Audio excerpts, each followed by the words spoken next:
All right, welcome to the Palmdale City Council meeting. Let's go ahead and call this meeting to order. Mayor Bishop, Here. Mayor Pro Tem Loa, Here. Council Members Olson, Here. Battencourt, Here. Alarcon, Here, but my mic is not working. Commissioners Fragasane, Here. and Betts. Here. Okay, We have a quorum. thank you very much. Can we get, we're going to start with the Pledge of Allegiance, followed by a moment of silence. Mayor Pro Tem Loa, can you lead us in that? I will, Mayor. Thank you. Hand over your heart, please. We will conclude after the Pledge of Allegiance with a moment of silence for our responders. I pledge allegiance to the flag of the United States of America and to the republic for which it stands, one nation, under God, indivisible, with liberty and justice for all.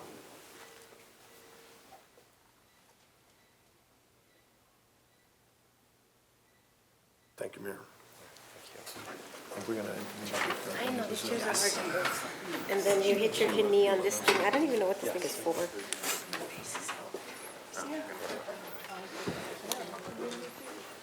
All right, so tonight we're going to be adjourning the meeting in the memory of two people we lost, unfortunately. It's Danny Bazell, an Army veteran and Air Force employee, and in addition, Dustin Roberto, a firefighter and paramedic for Station 93. So we will be adjourning in their meeting tonight. A very sad loss to the community. All right, moving on, we're going to go to our cute critter video from the Palmdale Animal Shelter. Let's go ahead and cue that up.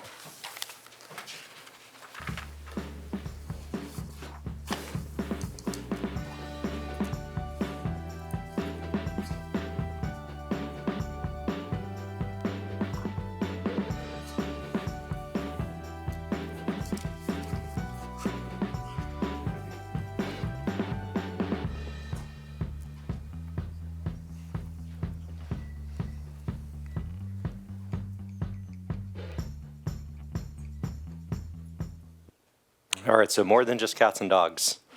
So if you're in for a smaller furry friend, we have those available too at the shelter. I have a question.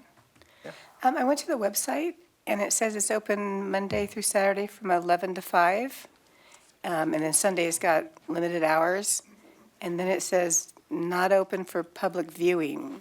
So does that mean it is open, or it isn't open? What does that mean? Can we go in, or we can't go in? Maybe it's in regards to the animals, but I'll ask that question. Let's find out. Yeah, that would After be the great to meeting. know. Yeah, Because it's kind of unclear whether you can actually go there or not. okay. Okay. All right, thanks. thank you. All right, item number 4, presentations. We're in for a treat today. We have a couple of presentations. One of them, our first one's going to be from the Antelope Valley College. So we have an update with what's going on there. How you doing, sir? Good, good. Good to see you again. Good to see you too. Good evening, Mayor, Mayor Pro Tem, members of the City Council. I'm Shami Brar, Vice President of Administrative Services at Antelope Valley College. And I'm here on behalf of Superintendent President Dr. Jennifer Zellett, who's feeling under the weather today. She couldn't make it, regretfully. With me are several colleagues from ABC. I'd like to introduce them, please. We have Vice President of People, Culture, and Talent, Dr. Lauren Elon Helsper. We have Vice President of Student Services, Idania Padron. Executive Director of Marketing and Public Information, Alejandro Guzman. Executive Director of the ABC Foundation, Diane Knippel. And Dean of Workforce Development and Community Engagement, Mr. Van Ryder. All right, there we go. Thank you all. Thank you for allowing us to come before you today and present and share some of the great work that's happening at Antelope Valley College. We'd like to begin with a brief 1-minute long video, please.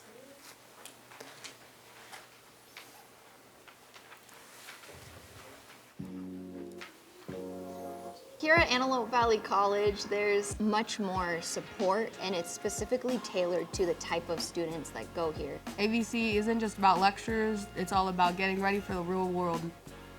As soon as I got to know the campus, the people, that was when I just love it. If you're an athlete here, the coaches and the teachers will help you succeed at ABC. Antelope Valley College is more than just a place of learning. It's a vibrant community committed to transforming students' lives through education and opportunity. Our dedication to service ensures that education here is accessible, equitable, and transformative. When I was looking at different universities or colleges that I could attend, I think that I really considered a place that I would feel supported, a place that I would have mentorship, and that's ABC. And they're all like striving to make sure that we as students get everything that we need to be great in our future endeavors. I'm thankful for our faculty, classified professionals, and community partners who help make our students' dreams a reality. Together, we will continue to innovate and inspire, building on our achievements for an even brighter future.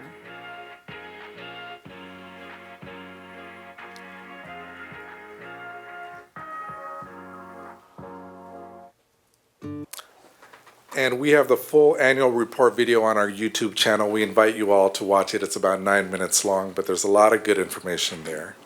So what's happening at ABC? Well, a whole lot is happening. This is the first week of classes. The campus is busy. There's a lot of students on campus. We're very excited about that. What we're most excited about, though, is that this week, Antelope Valley College began offering its second baccalaureate degree program. ABC is one of a select group of California community colleges approved to offer baccalaureate degree programs. We now have two, one in airframe manufacturing technology and now one in respiratory care. These programs produce, number one, they help the community, they help our industry partners, but they produce in-demand, high-paying jobs. And so we're very proud of these programs. This week, we also kicked off the Engine program, which prepares English learners for careers in welding and electrical technology. With the passage of Measure AV in 2016, the AVC campus is now a new campus. It's state-of-the-art buildings, brand new buildings. You drive by on 30th West, it looks like a whole new campus. Currently in construction is Cedar Hall, a 3-story, 65,000 square foot building that's going to house instructional space and faculty offices, a new boardroom. Our next project and our final project with Measure AV is going to be the Student Commons, and that's going to be a space for our student groups. It's going to have a new cafeteria, a full kitchen, basic needs center. With those projects, we're rounding out Measure AV, and we expect that final project to be completed in fall of 2026. The project that we're most excited about, or one of the projects we're most excited about, is our Palmdale Center, which is located on 25th Street East and Palmdale Boulevard. Palmdale Center includes a lot of the same services that you'd find at Antelope Valley College. These services include admissions, counseling, OSD, financial aid, learning center, CalWorks, library, and more. In fall of 2024, overall enrollment through the Palmdale Center and our online program exceeds 8,700 enrollments. We're working to expand our offerings to better meet the needs of our community. On September 23rd from 4 to 7 p.m., we have an open house for our new makerspace. We invite you all to attend. In addition to the academics at the Palmdale Center, we host and regular registration events, an annual block party, produce giveaways, and more such events. At AVC, we're all about service and working hard to better serve our students, staff, and the community. We value our relationship with the city of Palmdale and the community, and we thank you for your continued support and for letting us share some of the great things happening at AVC. Thank you. Questions or anything? Thank you all. Oh, don't go away. Okay. I want to share some fun facts with you. Please. How long have you been associated with the college? Let me see. I took my first course there in June of 1997. How's that? Well, I graduated in '89. Okay, you beat me. So I graduated from, we used to call it Tumbleweed Tech. Okay. That was a nickname, of course. Sure. And I graduated in '89, and I went on to go to other colleges and get my bachelor's and then get my master's. And Dean Thompson, I don't know if you remember him or not, Yes. and he actually sat on this council at one point also. He's on our oversight committee, Okay, bond good. oversight committee. So you've had a lot of people pass through your college that got involved in public service, which is really appreciated. The college at one point was truly a community college where residents could pop in for a weekend class and take a cooking class or a baking class, and I would love to see that come back. Sure. You guys used to have a sheriff's academy run off the We did. Lancaster campus. We did. I would love to see you talk to the sheriff's department and bring back that North Academy like COC has. Because we have a lot of sheriff's deputies that Yeah. don't really want to go to Whittier to go to an academy, so maybe one day we could bring that back. You've been a good community member. My daughter's gone there. Probably my grandkids will go there because it's a great, starter college to feed into other colleges. And I hope that we always have a really good working relationship with you. Thank you for what you do with our community, and whatever we can do to help make you prosperous, we're here to help. Thank you. Thank you. Well, We'll just go down the line. Yeah. Richard? well, of course, Antelope Valley College is a great asset for not just Palmdale, but the entire Antelope Valley. And the expansion looks fantastic. I went by there the other day, and it's very exciting to have all of this development going on there. And you just completed another facility there, not, 2 years ago or so? That's right. And so there's all these different things. The theater that's available to the community as well is a fabulous asset. I think it serves the entire community. And obviously, the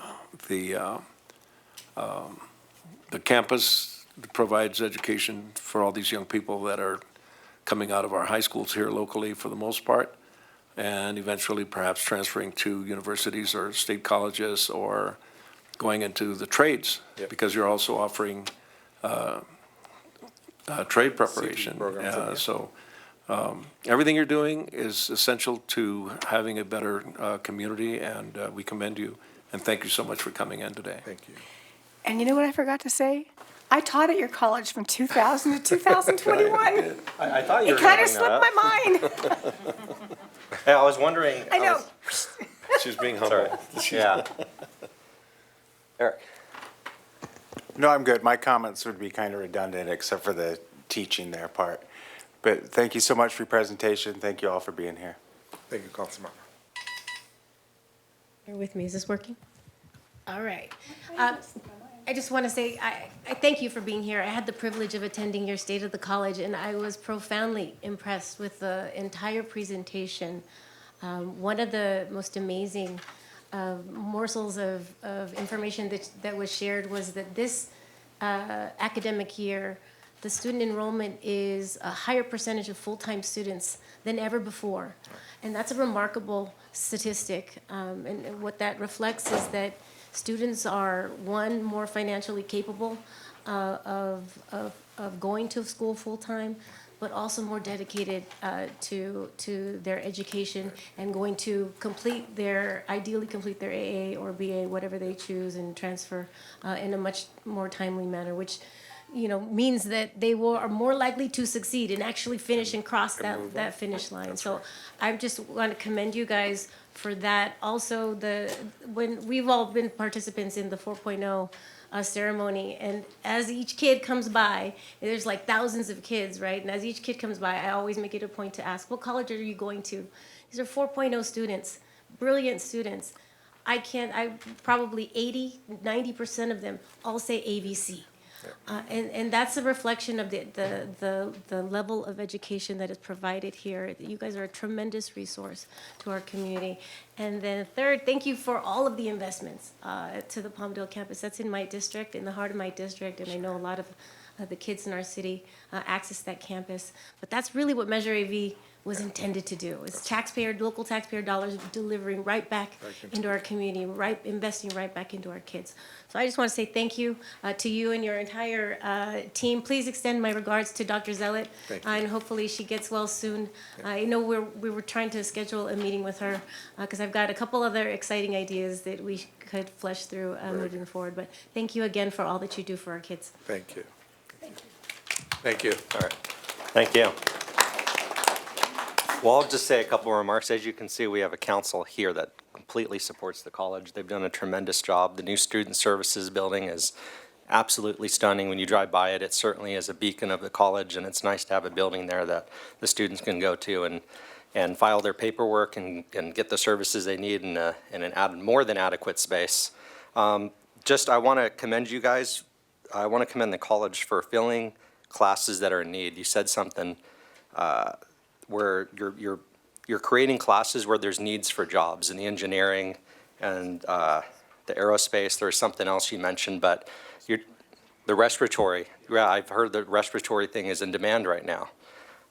So thank you for adapting and filling the need for those educational programs. And one more thing, I've learned the ABC Foundation program has raised a ton of money, more than it ever has, under the leadership of Diane Knipple.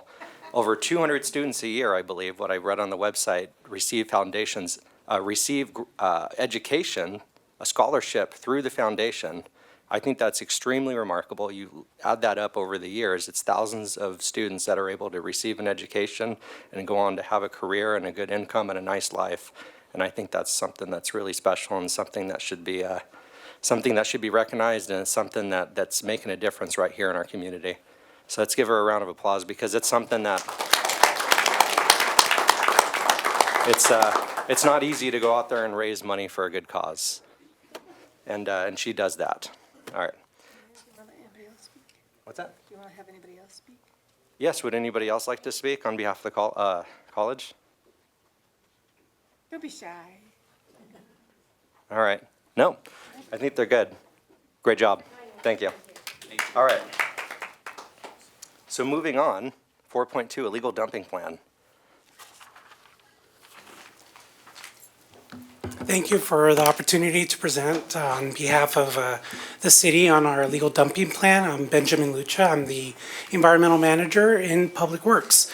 And today I'm going to provide an update on the 2024 update on our illegal dumping plan. This plan, when it was developed as a living document.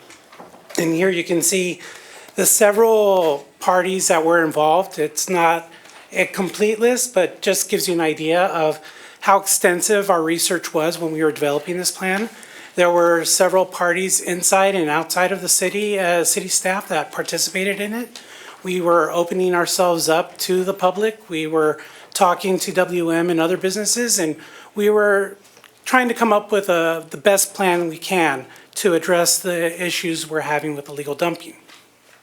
If you're not familiar with the concept of, well, I know all of you are, but for those in the audience, if you're not familiar with the concept of a living document, the way a living document works is you write the document with the intent to change it. It's not set in stone. We're open to change. It's not in the plan. We're not going to do it type of attitude. We're looking at it. We're constantly changing it as situations change, as needs change, as we are successful with some things, unsuccessful with others. We adapt so that we can maximize our efforts to address illegal dumping. And here on this slide, you can see an example of how it is it is a living document. Just real quickly. Sure. You mentioned WM for the listening public. Can you just clarify what that is? Well, they used to be known as. We know what it is, but I just want to Okay. make sure that when you reference it and it's all in this report. Okay, yeah, well, they used to be called Waste Management, but their name officially changed to WM, and so that's why I'm calling them WM, but everyone knows them as Waste Management. Thank you. For corporate, Josh, I did say WM, so, okay, but as you can see, this shows how it's a living document. There we have 3 categories: completed, in progress, and future. And so there's some projects that we were planning to implement right away that ended up getting pushed into future. There are some that are listed here as completed. It doesn't mean we're not going to touch it anymore. It just means that right now we're concentrating our efforts on what's in progress and what we're planning to do in the future, but it does not mean we will never bring it back.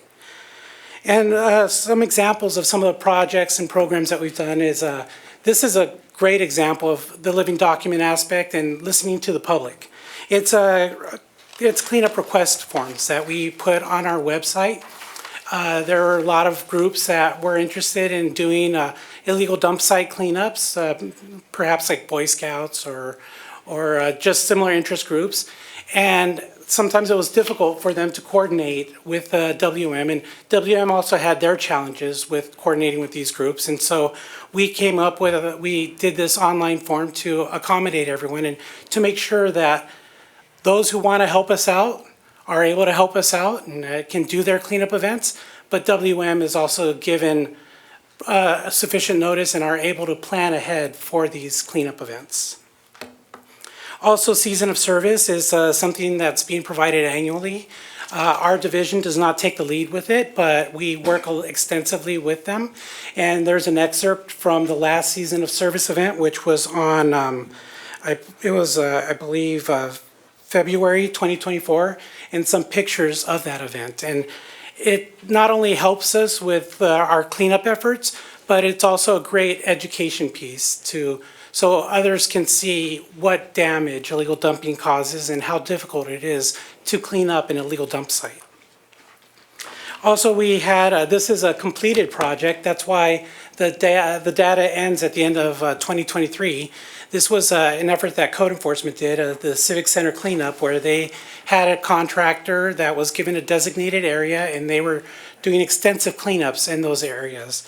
And as you can see, during that period, over 27,000 square feet of graffiti was removed. Over 64,000 cubic feet of trash was removed from those areas, and they retrieved 154 shopping carts. Like I said, this was, and you can see some pictures from the reports they provided us. That's why you see some information blacked out there, because it was a part of their information, but everyone doesn't need to know exactly where it occurred, etc. And there's ongoing efforts such as maintenance. This is a concept that a lot of people who don't understand city government struggle with. There's public right-of-way and then there's private property. When we get a report of an illegally dumped item in public right-of-way, maintenance goes out there as quickly as they can to retrieve it and to properly dispose of it. We have 2 lightning loaders, like the truck you see there at the bottom right-hand corner, and we have several employees assigned to going out and collecting the illegally dumped items. And there you can see, for the 23-24 fiscal year, they collected, that's tons. So it's 2,639 tons of illegally dumped items. So a ton is 2,000 pounds. So we're talking about 50,000 pounds of illegally dumped items during that period. So they are very busy out there, and Bruce is here, and they are dedicated to taking care of illegally dumped items as quickly as they can. Like I mentioned, though, there's a lot of empty lots, a lot of empty, undeveloped areas of our city. People think is part of that the city owns it. But in fact, it is owned by private parties, and legally, maintenance cannot go onto those properties to remove illegally dumped items. Therefore, we have to work with public safety to have those items removed. And they have a lot of tools at their disposal to do that. And thanks to the city council, we were able to enhance those tools. We were able to enhance our illegal dumping ordinance and our public safety ordinance to give them better tools available so that they can work with these property owners or sometimes take enforcement action against these property owners to ensure that these locations are cleaned up and that measures are taken to prevent it in the future. Also, WM helps us out a lot with our franchise agreement. There's a lot of services that are provided to our residents that aren't really common. If you talk to other people in other locations, they don't get these services, but it is provided to ensure that we can minimize the amount of items being illegally dumped, especially hard to handle items. So we have HHW collection events. HHW is household hazardous waste, and that includes used oil, batteries, electronic waste. There's a lot of items that the state of California considers hazardous waste, and you can't throw it away in your trash. And so 2 Saturdays a month, the Antelope Valley Environmental Collection Center will collect it free of charge, not only for city residents, but that's also available to anyone in the county of Los Angeles. And there you can see the amount of materials collected. Again, this is reported in tons, not pounds. So you can see it's a large amount they receive. Also, we have a voucher program where, for example, if you're doing an extensive cleanup of your home and it's way too much to put in your trash can, you can go to the landfill and you get 2 vouchers per year. And you can actually get a third one if you're doing yard work and it's soil, et cetera. But you get 2 vouchers of up to 1 ton of material that you can leave at the landfill free of charge. And as you can see, it's steadily increasing, although we share this information a lot with our residents.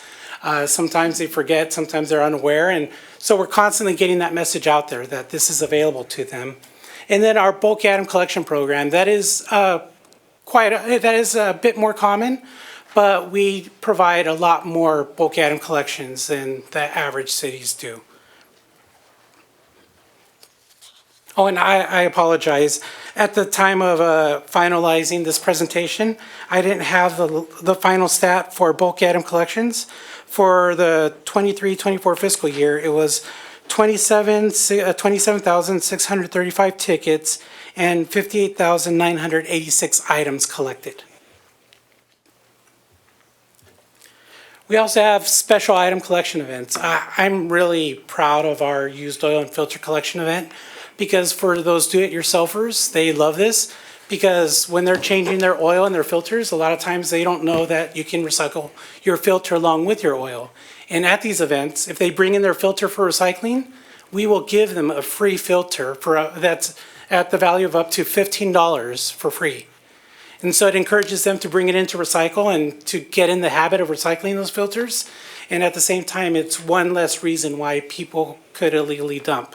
And there you could also see we have tire collection events, shredding events, paint recycling, and I really love our paint program as well because we work with Paint Care, and they actually have a paint reuse aspect of it where it's amazing to see how many residents will show up excited that they get to paint their rooms or their house with the free paint that's being provided to them.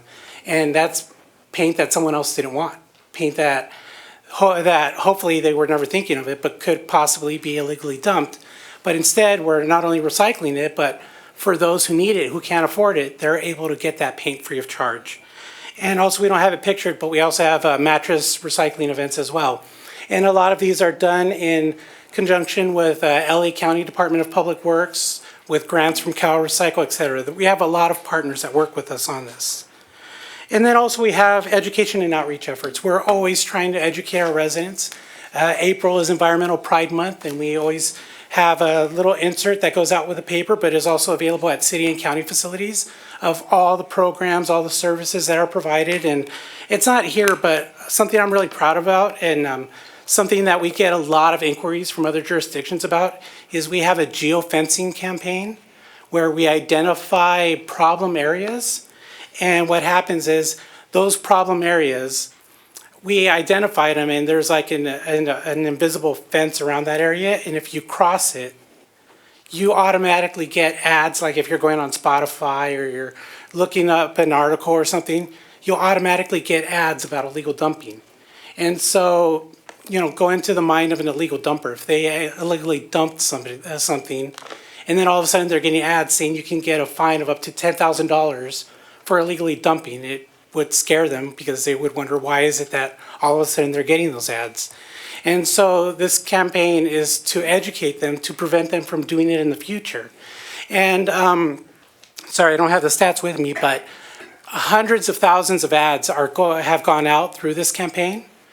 And the click-through rate is in the teens, which I know to some may sound like, wow, that's not very good, but how many times do you actually click on those ads? So there's a reason why these people are clicking on the ads. And so it is reaching a lot of people. And also something else that I'm very excited about is our Clean California Community designation that we just got from Caltrans. It's a brand new program from Caltrans. A little over 20 communities have been selected as the first cohort. and we're one of them. And we're partnering with Caltrans, with Keep California Beautiful, with Keep America Beautiful. And being a part of this, we're getting access to outreach material to help us out with our education campaigns. We're getting the first crack at receiving grant funds to help with cleanup efforts. And we're getting a lot of assistance from Caltrans and CalRecycle.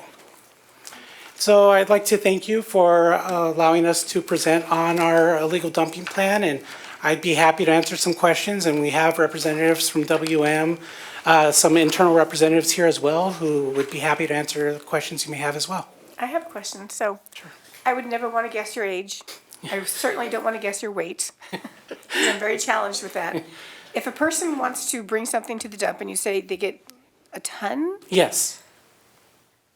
I could do like square feet. Okay. How many square feet would that Okay. be if I wanted to load up my truck? Okay. Well, being a homeowner, you know, a lot of us have trucks. And so I'm not the environmental devil because I have a truck, but I have a Nissan Titan, a slightly larger It's truck. probably a hybrid truck. Yeah, it would have been hybrid if it was available then. So, but I've kept it for a very long time, so there I'm being sustainable. But I have done that a few times. I've done it as favors for people in my church, etc. I have filled that bed, and I've panicked, thinking, "Oh, great, I'm gonna exceed that ton." And I think the closest I ever got was about 3/4 of a ton. Okay, and then So- they weigh it when you get there, or how does that work? Yeah, you present yourself at the gate, you present your information, and that's another nice thing that WM has set it up so that if you hire someone to clean out your garage, for example, or it's someone elderly who can't do it themselves and one of their kids or grandkids or a neighbor offers to help them out, you present the customer information. Okay. That person calls ahead to WM, tells them, hey, this person's coming on my behalf. Okay. And so they mark you down as a voucher, and they weigh your vehicle as you're about to go in. And then when you come out, you present yourself again, and they weigh your vehicle again, and the difference is the amount of waste that you left. Okay. But like I said, I have never gotten close to a ton. Okay. And so I'm not guaranteeing it that if you fill up your truck, you're not gonna exceed that. So if you're But, over yeah. though, there'd be like an extra fee or something? Yes, you would have to pay the Okay. difference. I've broken the ton. Oh, yeah. Oh, there it is. It's around $50 though, give or Okay. take. It's nothing not astronomical. unreasonable, though. No, it's not Okay. unreasonable when you go over, but it certainly does take a lot. We had a box truck at the time and we were doing a full clean A out. so- box truck? Yeah, like a Wow. small one. Okay, But yeah, it takes quite a bit. okay. All Yeah. right, good to know. Yeah. I had Okay. no idea how much that would be. And I so- like the fact that they're transferable because we used to get the paper ones in the mail. And then that used to be kind of a hassle to keep track of them and who's turning them in. But I think the new system's working pretty good now. Yeah, because unfortunately, some people miss it and they throw it away, or they've Yeah. lost it by the time, you know, they're doing their projects. So, yeah, we went to a paper-free version, but WM still took measures to make sure that people who can't present themselves at the landfill can still take advantage of the program. Great, Right. thank you. Richard? I'm good. You good? Councilmember Olson? I'll be brief. So when I first moved to Palmdale, the thing that was a punch in the face was the illegal dumping. That was the first noticeable thing. And I remember going to a gentleman that used to be the mayor here. I'm trying to be nicer. And he kept saying that there's nothing we can do, liability, liability, liability. So I started a nonprofit, got liability insurance, and just started cleaning. And that encouraged others to join. Mayor, you were there. Chris Frogstans was there. Josh, man, would help us with trash cans. I think we did 30 cleanups in less than a year. It was a grassroots movement. Right. Which started other groups to form and start doing cleanups, and it became a competition, which sounds weird, but it was almost what was needed to get the job done. Competitive cleanups. Which led to I think 3 or 4 years ago, we had the first unveiling of the illegal plan. Right. And we've been constantly evolving that. So it is a breathing document. This is like the 4th version of it, I think, that I've seen. After that, we enhanced some of our code so that we could have more teeth into it. We worked with Waste Management to get them to step up and provide more services. Like you mentioned, the vouchers. Didn't we, correct me if I'm wrong, didn't we put in our code that it's required to have that dump receipt.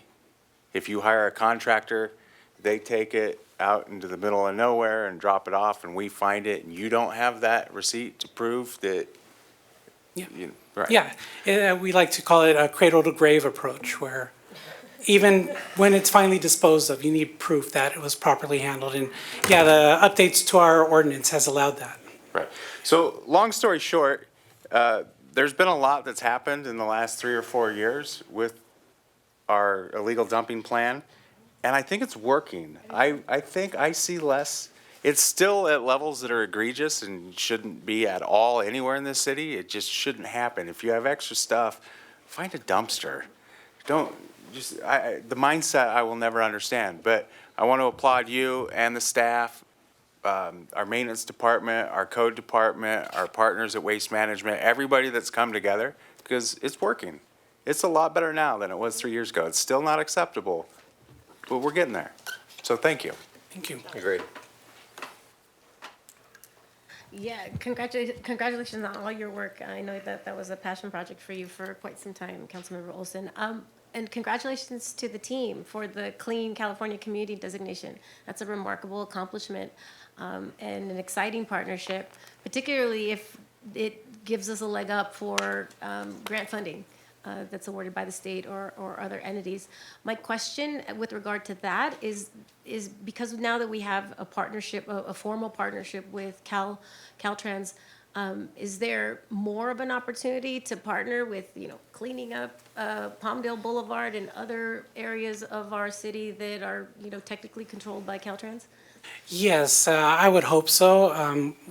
Actually, most of the staff that works in the Legal Dumping Action Plan, they're on their way back from a conference, and they had a meeting with Caltrans at that conference to discuss the implementation of this program. But, sometimes I get asked, why is it that we're not pursuing grants? And there are some grants out there for illegal dumping, but they're very specific.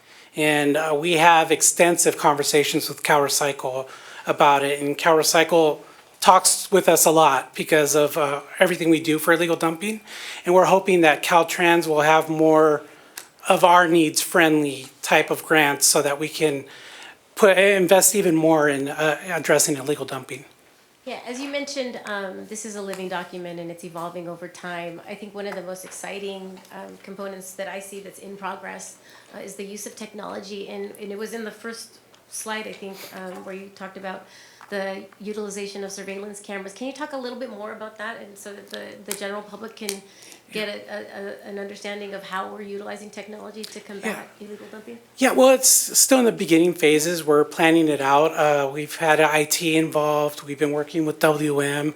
We've been identifying potential locations for it, and there's a lot of state requirements that come along with the use of video surveillance that we're trying to figure out how we can comply with it when you have something like that. But it is something in the works, and we've spoken to several communities and we're getting feedback from them of ones that have used it, what works, what doesn't work. And hopefully in the near future, we can have a more robust report on that effort. Wonderful, that's exciting. And then my last question, because I just don't know what it means. It says future blocking off road access. What exactly does that mean?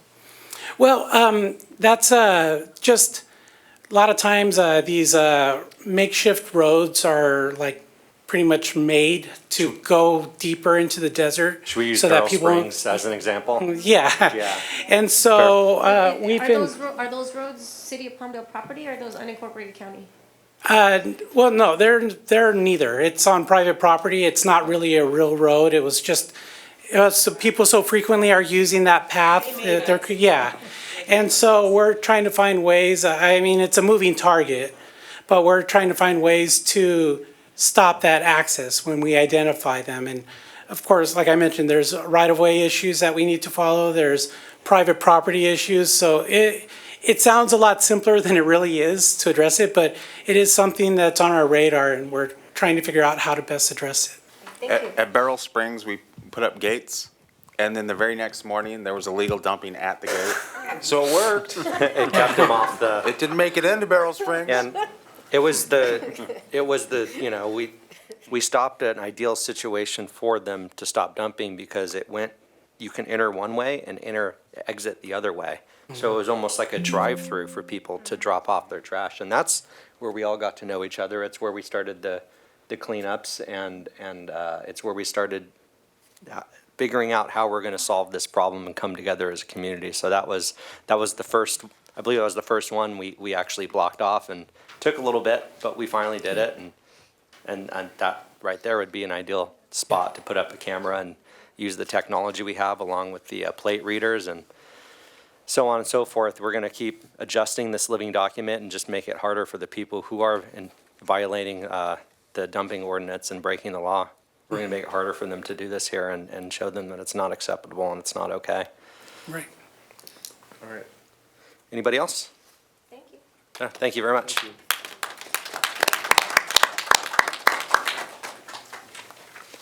All right, so we're going to move on to public comment rules. Madam Clerk, can you read the rules of public comment into the record? Ladies and gentlemen, may I please have your attention? The meeting of the Palmdale City Council is now in order. A code of conduct will now be read, and we request that you comply with it to ensure the efficient administration of the meeting.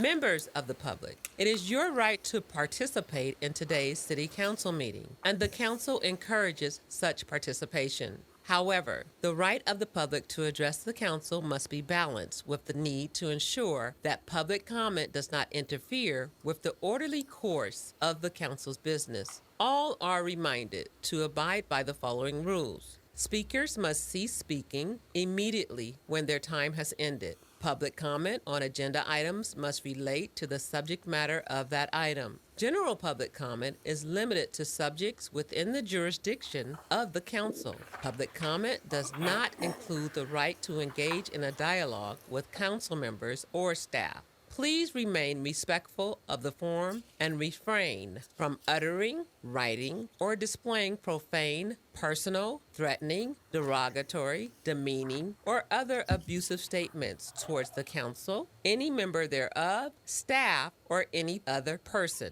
Members of the audience should be respectful of the views expressed by speakers, staff, and council members, and may not excessively clap, cheer, whistle, or otherwise disrupt the orderly conduct of the meeting. Any person engaging in conduct that disrupts the meeting is subject to being removed from the council meeting. Finally, if you witness conduct or behavior by other members of the public that disrupts your ability to remain engaged or participate in this meeting, please notify city staff. Thank you for your cooperation. Now is the time for public comment on the entirety of the consent calendar, Section 6. We currently do not have any speaker cards on that section. Okay. Mr. Mayor? Yes. With your indulgence, I would like the council to consider adding an item. The Brown Act allows belated addition. If you do it, you may get a speaker. So maybe we present for your consideration the added item and see what happens. Okay, let's go ahead and do that. All right, well, it's a little bit of background. We'll start with calling this, my term, compassionate domino effect. You probably have heard the governor adopted and issued an executive order several weeks back. It was intended to help get people who are unhoused housed, to take them off the street, out of enclaves, out of the makeshift housing they've been in, and put them into safe, sanitary, reasonable housing. You may have seen the governor in LA a couple weeks ago with a sledgehammer trying to help clean out some enclaves. The state has made very clear that this is a item of great interest and concern for them. And they strongly encouraged all state offices to undertake this promptly. And they also, the governor strongly encouraged counties and cities, which he does not have direct control over, but he emphasized he would like us to get in lockstep with those state offices. Caltrans particularly has heard that direction. and has been out cleaning out, if you will, enclaves. M and 8 and others, you may have seen changes where what had been there is now removed. And that, again, is to get those folks and their goods into a safe environment, not in the makeshift housing. Part of the program is we are to work with, or the state is to work with counties and cities and third-party organizations to get housing. Which brings us closer to the point I want to make. Of recently, our friends at the county, our partners, have been moving folks into the Motel 6 down the road some. And there are successes, and with anything, there's growth pains too. As we try to work through this in a collaborative way, it is important now for the city to gain that same authority that the state and counties are using out of that governor's executive order. So what I would like you to consider, and I'll explain the Brown Act process, the governor cited directly to a Caltrans policy, 1001-R, which is the Caltrans protocols for removing or cleaning up those enclaves, those temporary housing complexes that get built. Again, the governor stressed heavily, even to the point of saying agencies that don't get cooperative may lose funding. So the pressure is strong from Sacramento for us to get aboard. And since we've got the state in the form of Caltrans acting, the county necessarily, again, cooperatively facilitating, we need to get aboard that. We need to be part of that chain of having the tools to deal with the compassionate relocation of folks who need it. And so what I will be asking you to walk on the adoption of the Caltrans protocol. You've all got a copy on your desk there. We would have 3 changes just in the sense where it says Caltrans, everybody will know that we mean city there. We're not going to compel Caltrans to do our work. The second, where it says CHP, that would always be our sheriff's office. And finally, where it says district personnel, that would be read as city personnel. Now, to add an item to an existing agenda requires a 4/5 vote on you finding 2 findings. First, that the need came up after the agenda was posted. That is in the form of yesterday, the community, businesses, residents, council members, executive staff, all became very aware of issues emanating from this relocation. So we didn't have time, the 72 hours. This popped up yesterday, 24 hours before tonight. So I think that element is met. The second component is there's a need to take immediate action. As this is all unfolding, we are getting reactions where perhaps folks seeing or hearing of the housing in the Motel 6 are coming to it. We're getting people, in essence, creating new enclaves. There's people sleeping on the sidewalks, there's tents, there's a mattress. So we want to be able to continue, again, that compassionate housing that the state through Caltrans and our partner counties are doing. We want those same tools. We're not going to change it other than simply the identifiers I mentioned. So the first question, if you can, by a 4/5 vote, feel comfortable making those findings to add the consideration of adopting that Caltrans policy to tonight's meeting. I recommend it, but certainly I leave it to you. So that's our first question. Yeah, all right. Council? Any comments or questions? Yeah, Yeah. So, thank you. So this is a really important topic for me, and I'm sure for all of the council members and the general public. And while I hear what you've said, I have concerns that we don't meet the statutory requirements for the Brown Act to add this onto our agenda. The Brown Act, as you noted, I believe the exact verbiage is the matter arose subsequent to the posting of the agenda. The governor's executive order was issued on July 25th, which was essentially a month ago. Last council meeting at future agenda items, I specifically spoke about the executive order, and I specifically spoke about the Supreme Court ruling in the Grants Pass case, asking that the item be added to a future agenda so that we can consider the matter. I think, yes, we need urgent action to be taken, but this is a matter of grave concern to our entire city, and without providing proper notification and having it properly agendized, there are a lot of community partners and a lot of folks that I think would probably want to chime in on this if we had afforded them an opportunity and put it on agenda properly. I think we had the time. I asked for it at last meeting. The governor's order, like I said, was July 25th. Grants Pass ruling was prior to that. So I don't know that we meet the Brown Act standard for the matter arose subsequent to the posting of the agenda. Well, I'd like to respond to that respectfully. I disagree with you. The issue, the activities in the city of Palmdale did not come into existence really until yesterday. We were aware of this from the beginning, but we didn't have the pressures that resulted from the Caltrans action of relocation. This just came to be. This isn't a question, did we know the law has changed? Yes, we knew that absolutely. This is a question, circumstances have changed. We have a very demonstrable, we'll call it problematic activity that really came to start yesterday. So yeah, the law's been around for weeks.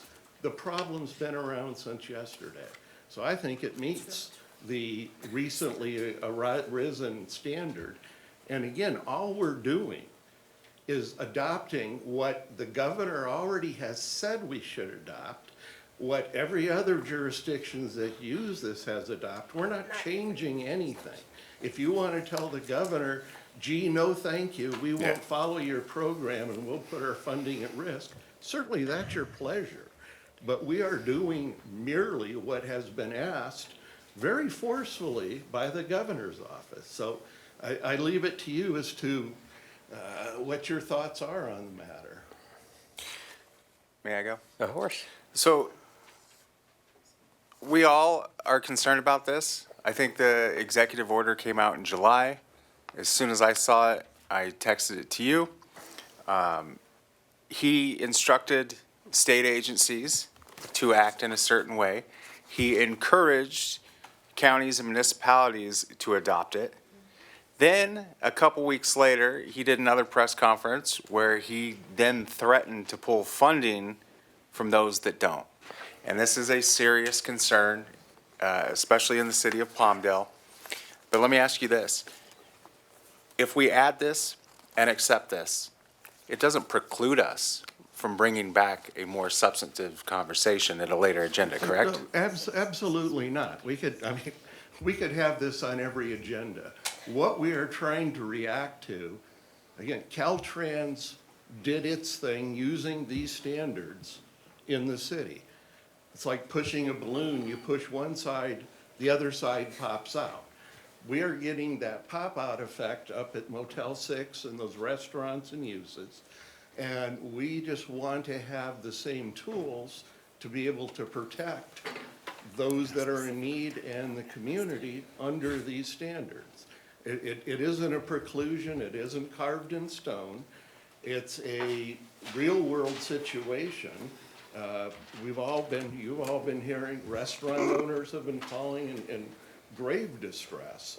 Some of the other motels around there have had pretty bad conduct happen in their facilities. They're asking the city council and the city to help as we can. This, we looked and said, well, Again, the governor asked, the state's using it, some counties are using it. It is in motion around. We're just blindly adopting it. We're not doing anything funny. I do think that it is an emergency as other jurisdictions start going forward with their plans and initiatives, our problem's getting worse. And so we need every tool in the tool chest to deal with what we have to deal with. I think that there are some encampments that have popped up very recently that are getting out of hand already. It is inhumane to allow it. Look, we're not gonna allow it on sidewalks and in parks. We're not gonna allow it to destroy businesses and family activities. So that leaves another options in our desert. That's inhumane as well. That's inhumane to the person that has to live in the desert. It's dangerous. Not to mention fires. There have been several fires that started due to encampments. This is an emergency. We have to deal with it because people's lives are at stake, not just the unhoused, but the surrounding areas where these encampments are popping up. So I'm all supportive of this, and I'm all supportive of having a deeper, more substantive conversation. So I too believe that it's an emergency, and here's why. I work off of Sierra Highway, and I come off of S and I come down to Q. And every day there's more and more people on the St. Clair Parkway. I don't know if Motel 6 is filled to the brim and they can't take any more in. It went from a couple of people on St. Clair Parkway to dozens and dozens of them with their animals off leash. It's like an obstacle course sometimes, trying to get down Sierra Highway without hitting a person or hitting a dog because these animals are off leash. It's dangerous for the people that are in the street. It's dangerous for the drivers. It would be devastating to either the pedestrian or the driver should someone get hit. It's inhumane to have the animals out there and the people out there. It's been 105 degrees. They don't have water. It's just dangerous all the way around for everyone. The situation has been forced upon the city of Palmdale because they've moved them from encampments farther north into our city and put the burden on us. And now it's in our lap, and we have to deal with it because we can't let people out there in that heat with no food, no water, no shelter. Their animals have no food, no water, no shelter. We absolutely have to do something. And waiting another month for the next council meeting is completely inappropriate. So I do think this is an emergency. Mayor Pro Tem Loa? So this would authorize our personnel to remove people that have moved into the sidewalks and so on around the Motel 6 area and other parts of the city. Yeah, this is, again, the process there are two layers to how Caltrans does it. One is an exigent circumstance, a real emergency, life-threatening.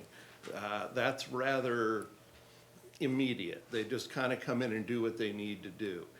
For those that aren't as traumatic a circumstance, there's a notice process. They get 24-hour, 48-hour notice. There is ways to secure their personal properties. It's as, I'll say, humane or respectful as something that can be done to take people out of a bad, unhoused, in the climate circumstance and try to get them better quarters. Now, I'd be remiss, and he'll probably want to get me, one of the county executive officer staff we have back in the corner, he's another third like I am. He's been partnering with the city, helping to explain, facilitate, smooth out the Motel 6 adventure, and certainly would be able to help counsel us on our moving forward. So we have a resource. We've got I won't say a test case, but maybe I will. They're going through the process to see what works best. We certainly want to draw upon that and continue it. We don't want to get folks halfway in and then abandon them because now they're in city jurisdiction, now they're off state right away or state land. So it just seems to me kind of a compassionate common sense to continue that helpful program. And again, because Caltrans has really just started this up, and again, the county has been working hard to find the housing. This is all hitting hard and fast. Yeah, sir, does Motel 6 allow them to have pets? And the reason I ask is because these pets have been their companions sometimes for years, and it seems somewhat inhumane to yank that from them when it could be an emotional support animal at this point. It could be the only friend they have. I'm not a bleeding heart by any stretch of the imagination, but when you have that kind of a connection and some of these people suffer from mental illness, to pull away the only thing they have for emotional support, I don't want to see that taken from them. So are we trying to find them places that will accommodate that type of situation? Do we know? That's above my. Our county rep is shaking his head, yes. The Pathway project does Is that include okay? Yeah? pets. We got a lot of Okay, people good. here who Yep. know the answer. Because to that, to me, It's that's just really not important me. that we keep them together if we can for their mental stability. Of course. Okay. I mean, many people are so bonded with their pets that they would put their pet ahead of any person. Yeah, So- no, I understand. We've been talking about this now for a little bit, but I consider that it is an emergency. I know that things have come up. I've gotten calls from the DoubleTree. I think Mi Ranchito as well. I understand that there's been some problems at the Del Taco, and that people have actually been out sleeping outside of the motel. So, Well, your first action would be the hopefully 4/5 vote to add this to the agenda, and then in the appropriate spot, consent agenda, or wherever you want to put it, then consider the adoption of this Caltrans protocol. okay, so I'll move to add this matter to the agenda. I'll second that. We have a Can I- motion can I and a just make second. one final comment? Yeah, of course. So, with regard to the urgency of this matter, a couple of points. One, I know, and absolutely, I agree, that this is an emergency situation as a whole, which is why I raised the issue at the last council meeting, which is why I attended the meeting with Sheriff Luna specifically about this, which is why I read the Grants Pass Supreme Court ruling and I shared it with each of you, which is why I testified before the LA County Board of Supervisors about 2 weeks ago on this, over 2 weeks ago on this issue. So yes, this is really, really important matter, but all the more reason why the public should be involved in the consideration of this policy. To say that this came up yesterday, I think is not a truthful statement. As I understand it, there was a meeting held on last Thursday with Motel 6 and some of the government entities, including the City of Palmdale, Code Enforcement, and others, to talk about the problem. That was last Thursday, before the agenda was posted. At my neighborhood watch meeting on Monday, I spoke with the owner of Mi Ranchito, who had his food truck there, and he has a lot to say about this matter, and I guarantee you, had he known that this was going to be added to our agenda, he would have come here to speak about it. It's, for me, yes, we need to take urgent action as a city in terms of responding to encampments, but there's got to be a more transparent and inclusive process so that our public can get involved in the conversation.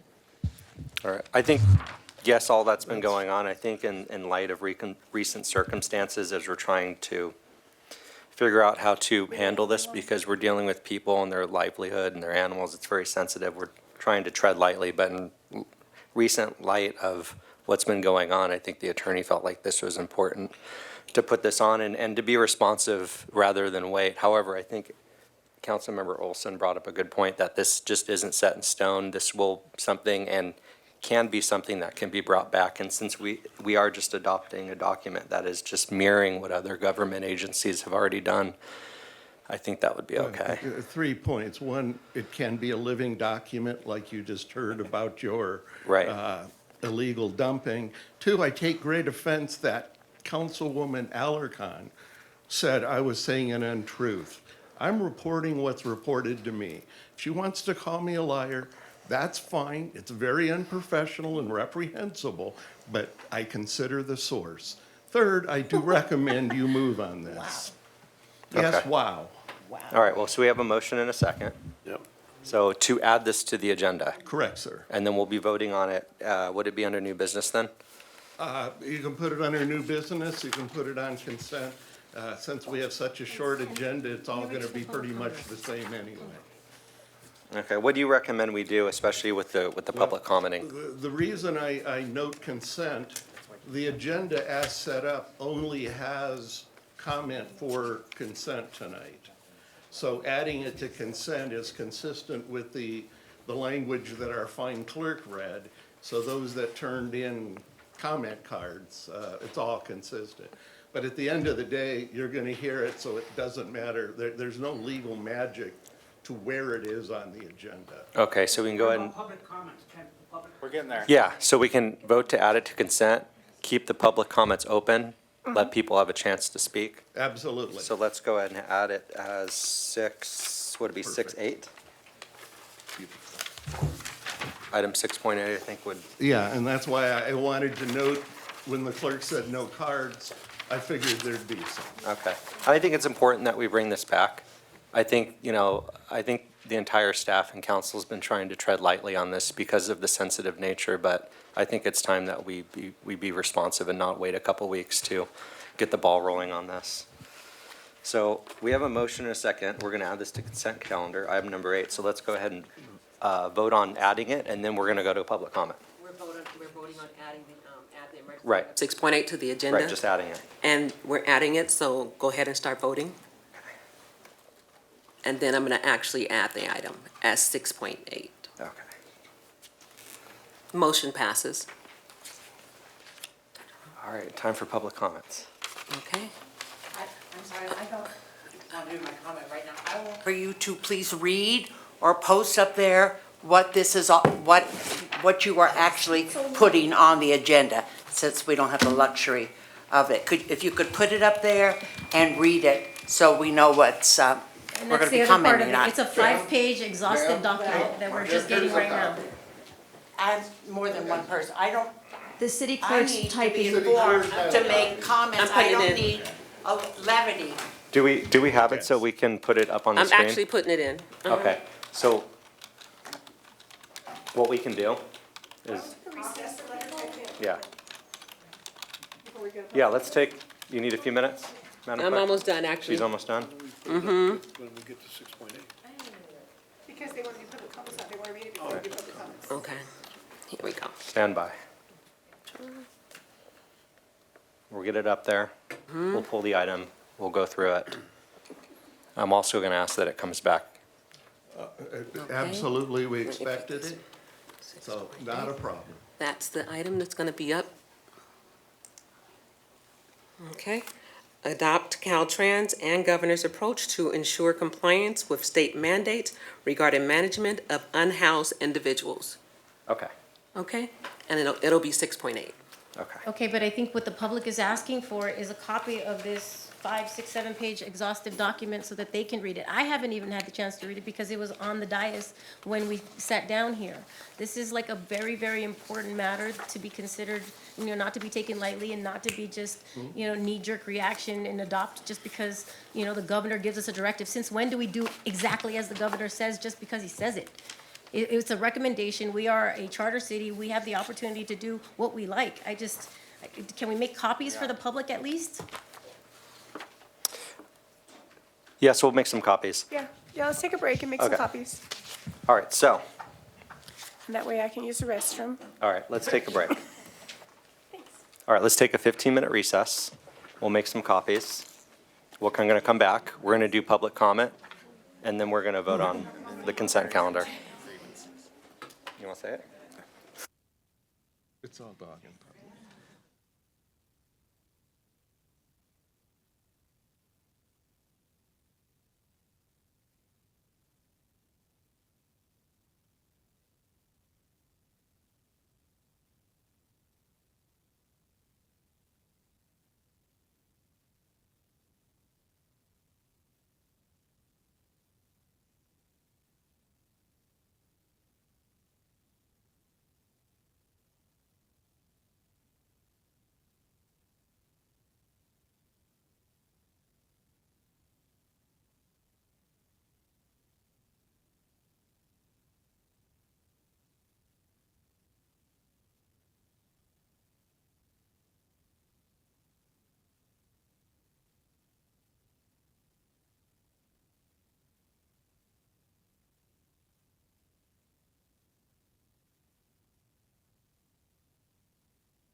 All right. And we're going to resume the meeting. We are back. Give everyone a chance to sit down and get comfortable here.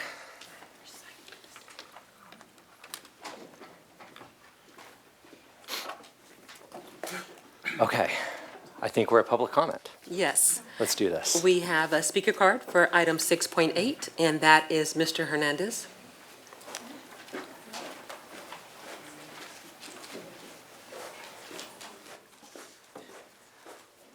I have to wonder, why does the city council has to jump just because Mr. Curley brings up an item that he got from a thunderbolt from Governor Newsom?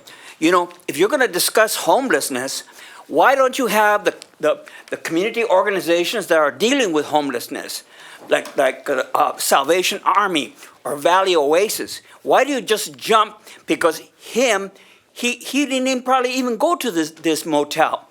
You know, I want to hear police reports whether this motel is a problem, public health reports whether it's a serious problem, and I want more documented evidence of this being a problem, other than just Curley from Anaheim telling us what to do. I really resent the fact that you're moving on something, particularly you, Eric, without any physical evidence.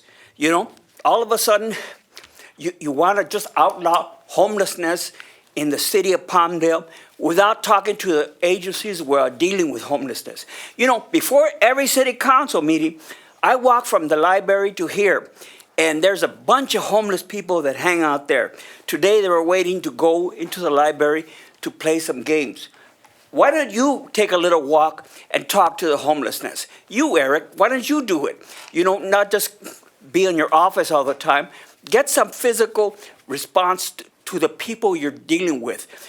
Just be human for once and don't jump whenever Curly's, like Andrea said, 1 month ago, she brought up this idea. You completely ignored her. Now he brings it up, and you're jumping like little dogs. Say, yeah, we got to do this. We got to do this. You know, have some kind of sense and sensibility when you deal with public issues. We have been tracking this issue ever since the day that the governor put out his executive order. It struck all of us when he did that. So this isn't just one person's plight. This is for the entire city. And nothing we're doing right now precludes us from bringing it back, having a more in-depth conversation, from engaging the community groups, engaging the county, engaging Lancaster and the state. We're going to do that. We are doing that, and we're going to continue to do that. This gives us an extra tool for now. All right, next speaker. Marcos Alvarez, item 6.8.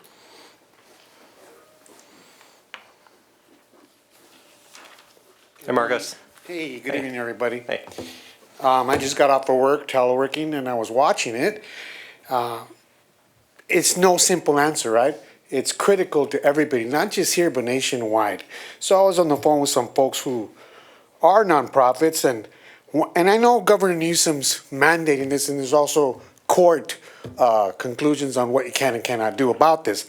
Having said that, after speaking to a couple of my colleagues, I'll read what they told me over the phone moments ago. Provide mental health for these, what's already there, but provide mental health clinics, workshops geared specifically towards that population. Like case managers, have more entry-level jobs, lower rent rates with a successful career path, because a lot of people know that many of these people who end up homeless have lost their jobs, which contributes to the homeless, right?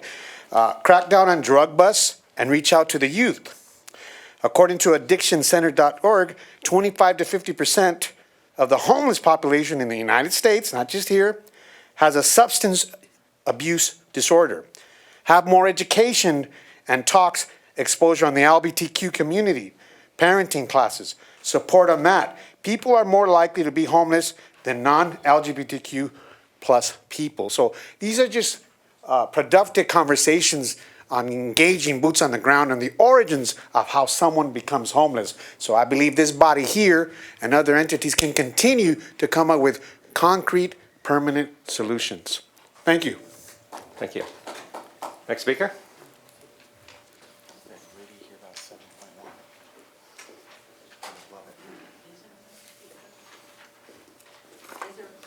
next speaker? It's you. I guess it's me. The homeless problem has been around for a long time, a very, very long time. My problem with what's happening tonight is that you are not engaging the citizens that live in this city in this conversation. Now, something's going on already. They're already putting people into Motel 6. So it's already happening without you voting for anything. It's going on. Now, how it's going on, this paper just says, you know, about when they pick them up, the different categories and stuff, but not what the categories are. So we don't know exactly, you know, how this is happening, who's paying for it. Are we going to be reimbursed by the state for what we're putting out? Somebody's paying that Motel 6 bill, you know, and maybe other motels down the line, and even for the sheriffs and all the code enforcement, who's ever involved, those salaries have to be paid for. So we need more information on how this is going to affect us as a city, as the citizens, and as our businesses around. We need to know what's going on. It's happening. You don't need to do anything tonight. Give us 2 weeks. Thank you. We have Anna Haynes. I'm going to pull the item. Anna Haynes. Hello. I was not going to speak at all today, and then this happened, and I have more questions than I actually have opinions. So I do read incredibly fast, and I just flipped through the paper that we were given. It is entirely about the removal of their stuff, how it can be tagged, how it can be bagged, how they can recover it if that's possible for them, or if they're mentally sound or in the area to recover it. I'm not seeing anything about where these people are supposed to go. Like, you're making a decision right now. The public's supposed to be informed. I am the public. I am highly educated. I've worked with the homeless population in the past, along with abused women, so I understand some of like how you move people and where they have to go. I have no idea what the plan is. Where are you putting these people? I hear conversations about Motel 6, so do you want to move them into the Motel 6, out of the Motel 6? This is what I mean. Like, I walked in here, this was presented. It wasn't even on the agenda. I was confused by that. And now I still don't understand. I've read through this whole thing. Where exactly is the plan to put the people? Lancaster.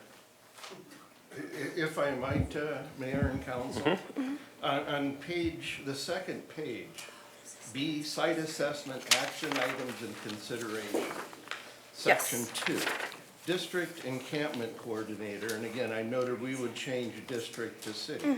Staff should contact service providers, request outreach services for the potentially unhoused people at the encampment. At the time, that's why I started this, was Compassionate Dominoes. The county is up here in reaction to the state putting these folks that are in need into Motel 6. There are still some rooms there, and there's probably other opportunities. I don't know all of that information, how many rooms and what have you. It isn't just flush them and forget them. The program starts with finding somewhere to put the folks that we're displacing. This isn't, let's go in with the backhoe and move them out. Yes, that's part of it. Some of the bigger encampments will have property, will have items they need to store. The state tried to anticipate all this. Again, this is a Caltrans statewide intended to be compassionate program. It isn't chase the people out, demonize them or abuse them.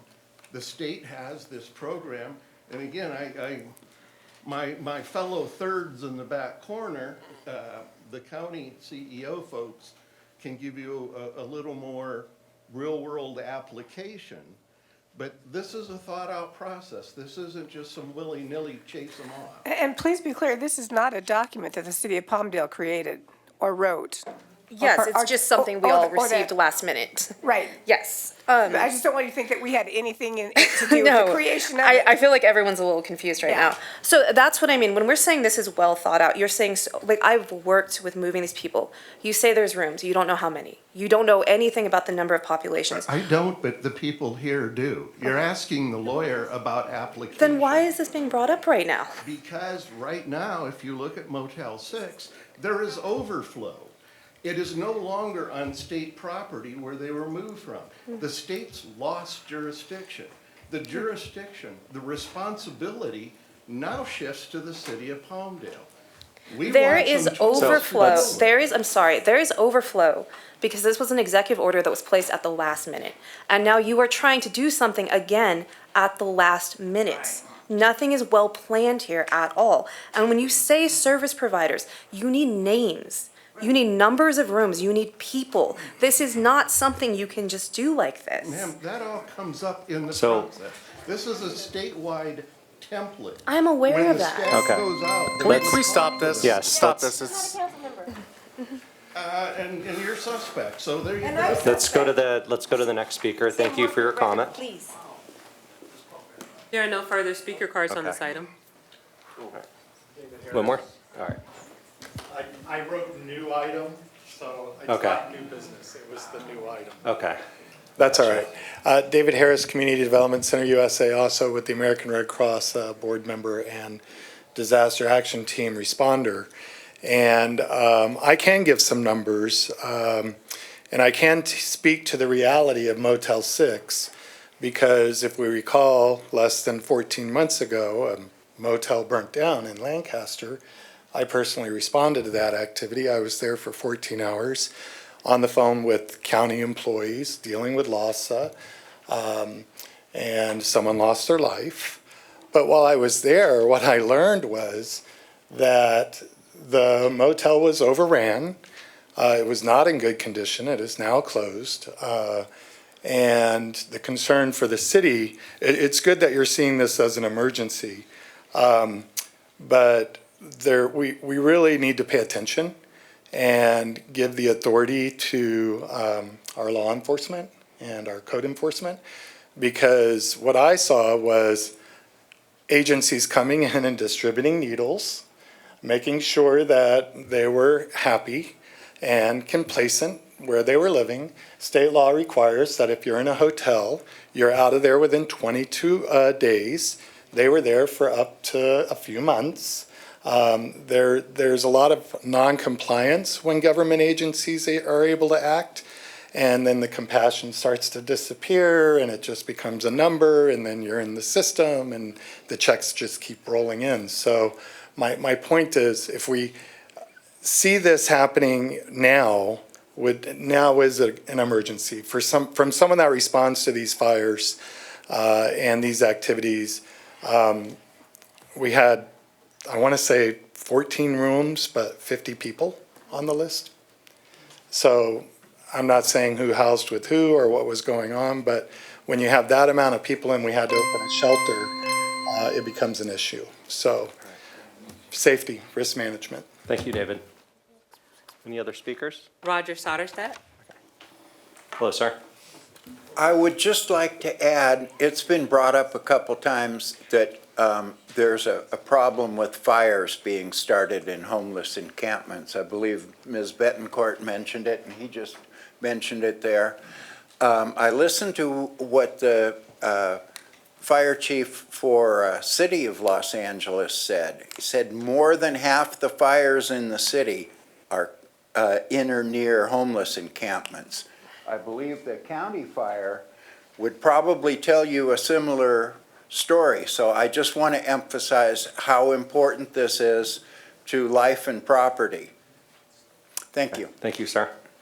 Any other speakers? No further comment All right, cards. seeing none. So we're going to move on to consent calendar. I'm just going to go ahead and pull 6A because I know we're going to want to talk about. Mayor, Oh, should we close public hearing? I believe the chair of HRAC had some comments she would like read. Yeah, I was going to do that during, okay. yeah. I just want to make sure she was on record. Yeah. Okay, so we're going to close public comments. If it was an emergency item.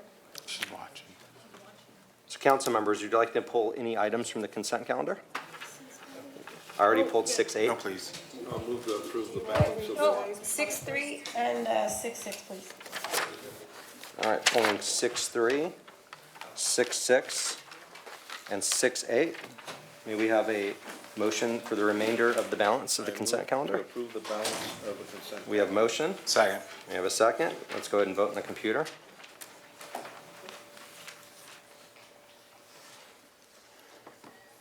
Start voting. Start voting. Question, the housing commissioner is asking if she should No, ma'am. participate in this No, vote? ma'am. Thank you.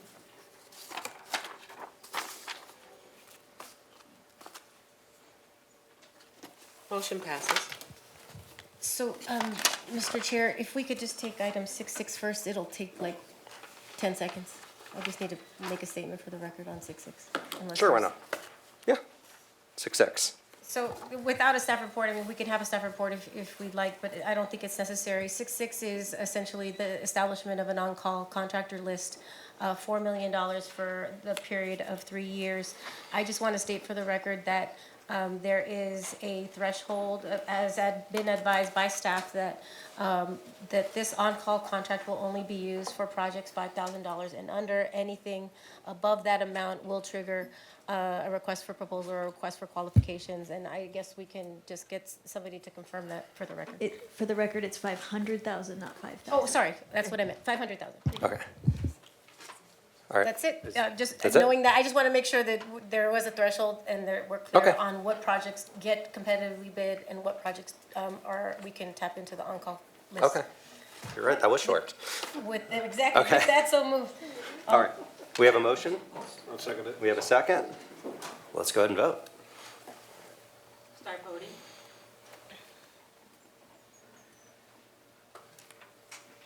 Motion passes unanimously. All right, so let's jump back to 6-3. Do you have a question, or do we need a staff report? We could get a staff report. Okay, staff report. Yes. Sophia, here she comes. Hi, Sophia. Hi, good evening, Mayor and Council. Hey. Sophia Reyes, Director of Neighborhood Services. And the item before you is a request to adopt resolution number CC 2024-075. It's a resolution of the City Council of the City of Palmdale to apply for and accept the Los Angeles County Council of Governments Interim Housing Services Fund grant. We have applied for a grant for $584,000. And this is for funding for the operation of the Dream Village, which will be operated by Advancing Communities Together. Advancing Communities Together had intended to receive LASA funding for this, for the operations of the tiny home Dream Village. And we were informed that LASA did not have that funding available for them. And they did inform us, the CEO's office informed us that there was a grant through the COG grant that would be available for the city to apply for funding to operate, and then to be able to subgrant it to Advancing Communities Together to operate the tiny home village. So right. staff's available for questions. Thank you for the report. I guess my question is, since we are going to be applying for the grant, how did we select ACT as the co-applicant? ACT was, is developing the tiny home village. They were in need of the funding. We worked with the county. The county let us know as a city that was not available, and that this funding was available to the city through the COG funding, which is only available for the city. And they are the only, currently the only operator of a tiny home village, or proposed operator of a tiny home village of interim housing. Is the funding specific to tiny homes? It's specific to interim housing. Interim housing, right. And so there are other interim housing providers in the city and the Antelope Valley, correct? I'm not aware of, other than there may be some nonprofits with Hope of interim the housing Valley for various, Hope the Mission Hope of the Mission. is working with Home Key 3 and the county. That's a county partnership also with the state of California to provide 100 units of permanent supportive housing. It's not interim housing. Interim housing for Hope the Mission will be in Lancaster. Yeah, But so- so the my- project my- here is for permanent supportive So housing. my question is really directed at the process by which the provider was selected. It relates to item 7.1, but it seems as though there was no competitive process or even, consideration of other providers in the community or in the valley or elsewhere. So I just wanted to pull this item to raise that issue. The city did not seek the funding. The city worked with the county to be able to make sure that the interim housing, which is their goal, would be covered with funding to be able to be operated. I understand, and I know that this is just an application, but from what I understand and from what I'm hearing from you right now, is that we didn't see if there were any other providers who would be interested in working in partnership with the city to provide interim housing. So for me, that is a concern. I've said this, I said this last year, I love ACT. I know you're here, the work you do is amazing. And last time I made it very clear, it has nothing to do, it's not a reflection of ACT. It's the process that I have a problem with, particularly when we're talking about government funding, federal funding, and otherwise. So I just wanted to make that point. We can, unless there's further discussion, we can move the item, but. But before we vote, I just want to make sure the city and the county haven't acted improper any way by circumventing a bid process. I know we've had a very prosperous relationship with ACT, and they've done an excellent job being a pillar in our community, providing resources. So I know, that's not a problem, but we haven't. So ACT has been a huge community supporter for decades. They have done great things for the underserved and the underprivileged in this community. There's never been anything nefarious that I've ever seen go on with that organization. They've done nothing but help people in every way possible.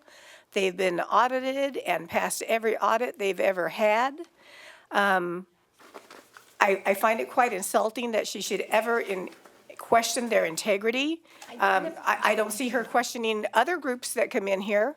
I don't know if she's got an issue with maybe the people they serve. I fully support ACT. I fully support the tiny village.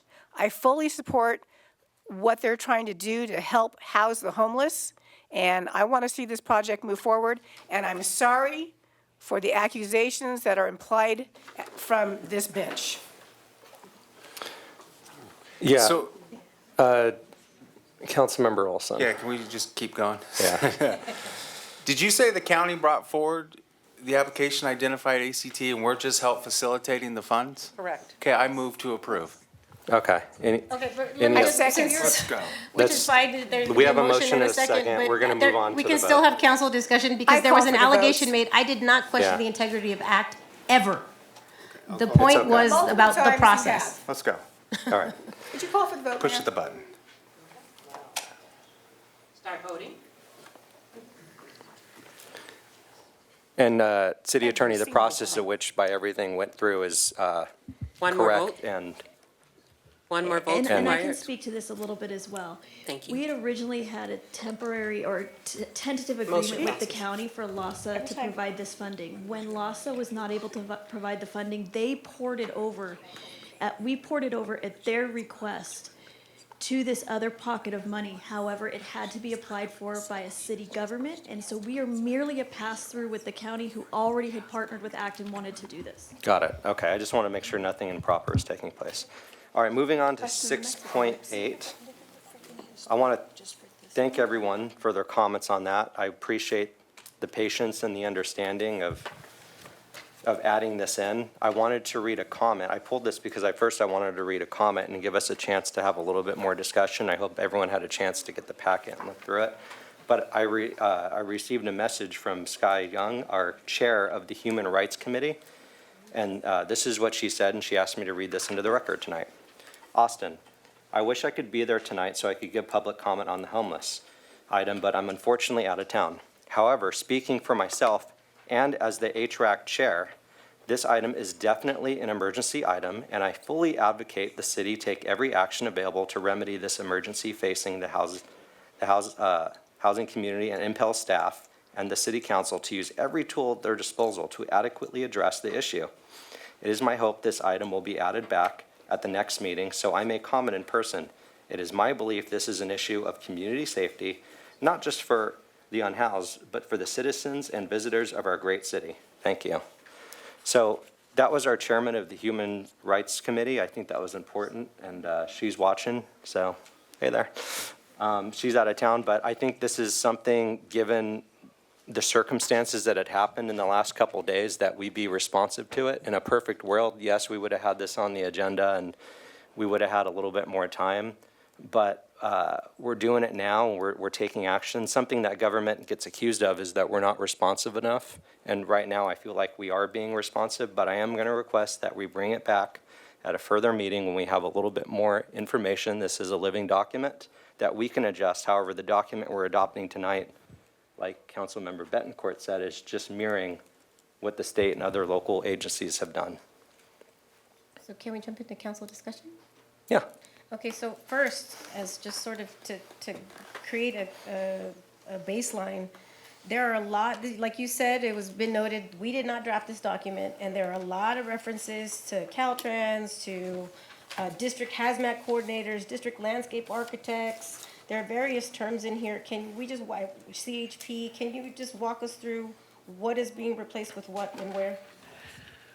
The recommendation, wherever it says in this document Caltrans, now in this document, Caltrans is the one taking the action. We would substitute City of Palmdale. We're not going to have Caltrans doing it. We would be doing it, city staff. The second is there's references to CHP. That's for the life safety of both those being relocated and the staff relocating. We would substitute the word the sheriffs for that. That's our law enforcement. Where it says district personnel, again, this is for a statewide organization. Caltrans has several departments in it, just as Palmdale has. You have code enforcement, you have public works, you have management. So wherever it says district personnel, the appropriate city staff would substitute in for that. It's basically taking a statewide document and shrinking it down to the city level. Okay, so then that would mean that district encampment coordinator would mean city encampment coordinator.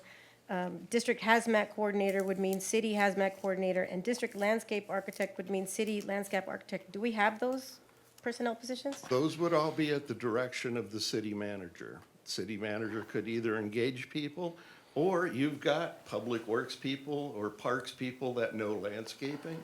You've got, again, the equivalent staff. We're not looking so much at a label to label. We're looking to function to function.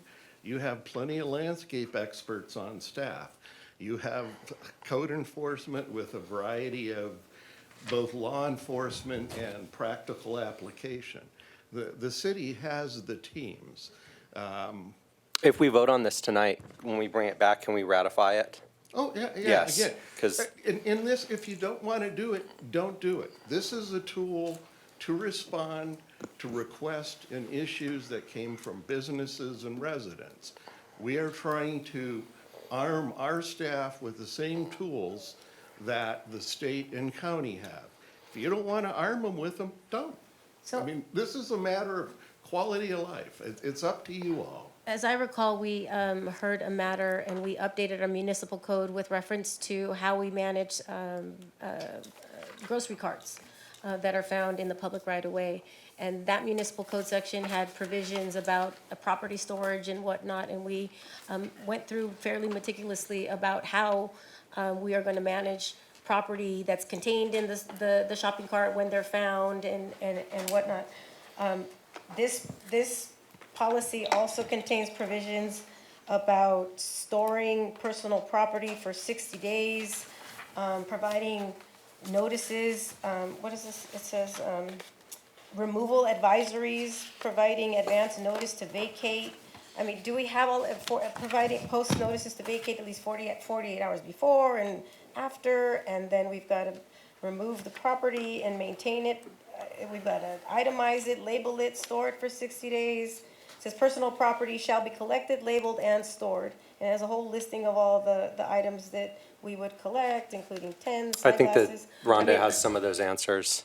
That's all articulated in our municipal code and we comply with those regulations. So why, if it's already in the municipal code, then why do we need this? Well, you as a litigating lawyer should well understand. Please, can you refrain from the comments directly at me? When you are undertaking a new program, it is better to stay consistent initially with the uniform program. Again, this is the governor's recommended program. This is the state's followed program. Counties are following this. The governor has recommended everybody follow this because they measured it to protect the due process and property rights of all the folks affected. That's what this is. If you don't want to follow it, don't. I mean, this is not a gun to your head. This is a tool that was designed to be lawful, to be reasonable, to be compassionate. We can pick at it and pick it apart all night. It is not that critical to say, gee, we have to dissect this, rather than for the short term, give your staff the same tool that's being used in your city. It's up to you. Well, at the request of the Human Rights Chair, I'm going to ask that we call the question and support this item, because I think it's something that we need to take action on, but also bring back. This problem isn't going to solve itself overnight, but I think we need to start working on it. Nobody has any questions on this like exhaustive policy and how it's going to be implemented and where people are going to be referred? I think it's a travesty, but That's why you have a city manager to implement this. Anybody else? I'll move to approve the recommendation. Okay, we have a motion. I'll move to approve it. Second. We have a second. All right, let's go ahead and vote. Start voting. Motion passes. All right, thank you. All right, so it's going to move us to item 7.1. This is a joint public hearing of the City Council and the Housing Authority. The Housing Authority members finally have something to vote on tonight. Thanks for being here. Okay, so let's go ahead and read the resolution into the record. A resolution of the City Council of the CC 2024-074, a resolution of the City Council of the City of Palmdale approving an affordable housing agreement between the Housing Authority of the City of Palmdale and Advancing Communities Together, approving and authorizing the conveyance of property located at 5th Street East and East Avenue Q2, APN 3008-010-904, from the Housing Authority of the City of Palmdale to Advancing Communities Together, approving a permanent local housing allocation loan agreement between the City of Palmdale and Advancing Communities Together, and making certain findings. HA 2024-006, a resolution of the Housing Authority of the City of Palmdale approving an affordable housing agreement between the Housing Authority of the City of Palmdale and Advancing Communities Together, approving and authorizing the conveyance of property from the Housing Authority of the City of Palmdale to Advancing Communities Together and located at 5th Street East and East Avenue Q2, APN 3008-010-904, and making certain findings. Okay, staff report. Sophia, you're back. Good evening, Mayor and Council. Sophia Reyes, Director of Neighborhood Services. The item for you is to adopt resolutions number CC 2024-74 and HA 2024-006, approving the affordable housing agreement and between the Housing Authority and Advancing Communities Together, and transferring land at 5th Street East and East Avenue Q2 to Advancing Communities Together. The city applied for permanent local housing allocation funds in 2020. And as part of that application, it included the duplex project. And it was specific in the project that it would be Advancing Communities Together that would construct a duplex providing workforce development and job training opportunities to the youth, the local youth of the city of Palmdale. So as part of that, they did develop their budget, and that is $821,984.94 of PLH funds, HA funds for construction, and there's $80,000 for transfer of the land. These are on a promissory note that is for 55 years, and there are 55-year affordability covenants on both of these agreements. The square footage of the duplex are 1,400 square feet each, which is 2,800 square feet total, for a $293.57 per square foot cost of construction. The, let's see, I'm trying to see. They will be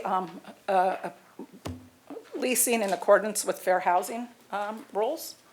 So they will make sure that that is occurring. And staff is available for questions. All right. Let's start at the at my left side here. Any questions? Good? Nope. I just wish we had better maps. You know how I am with the I maps. apologize.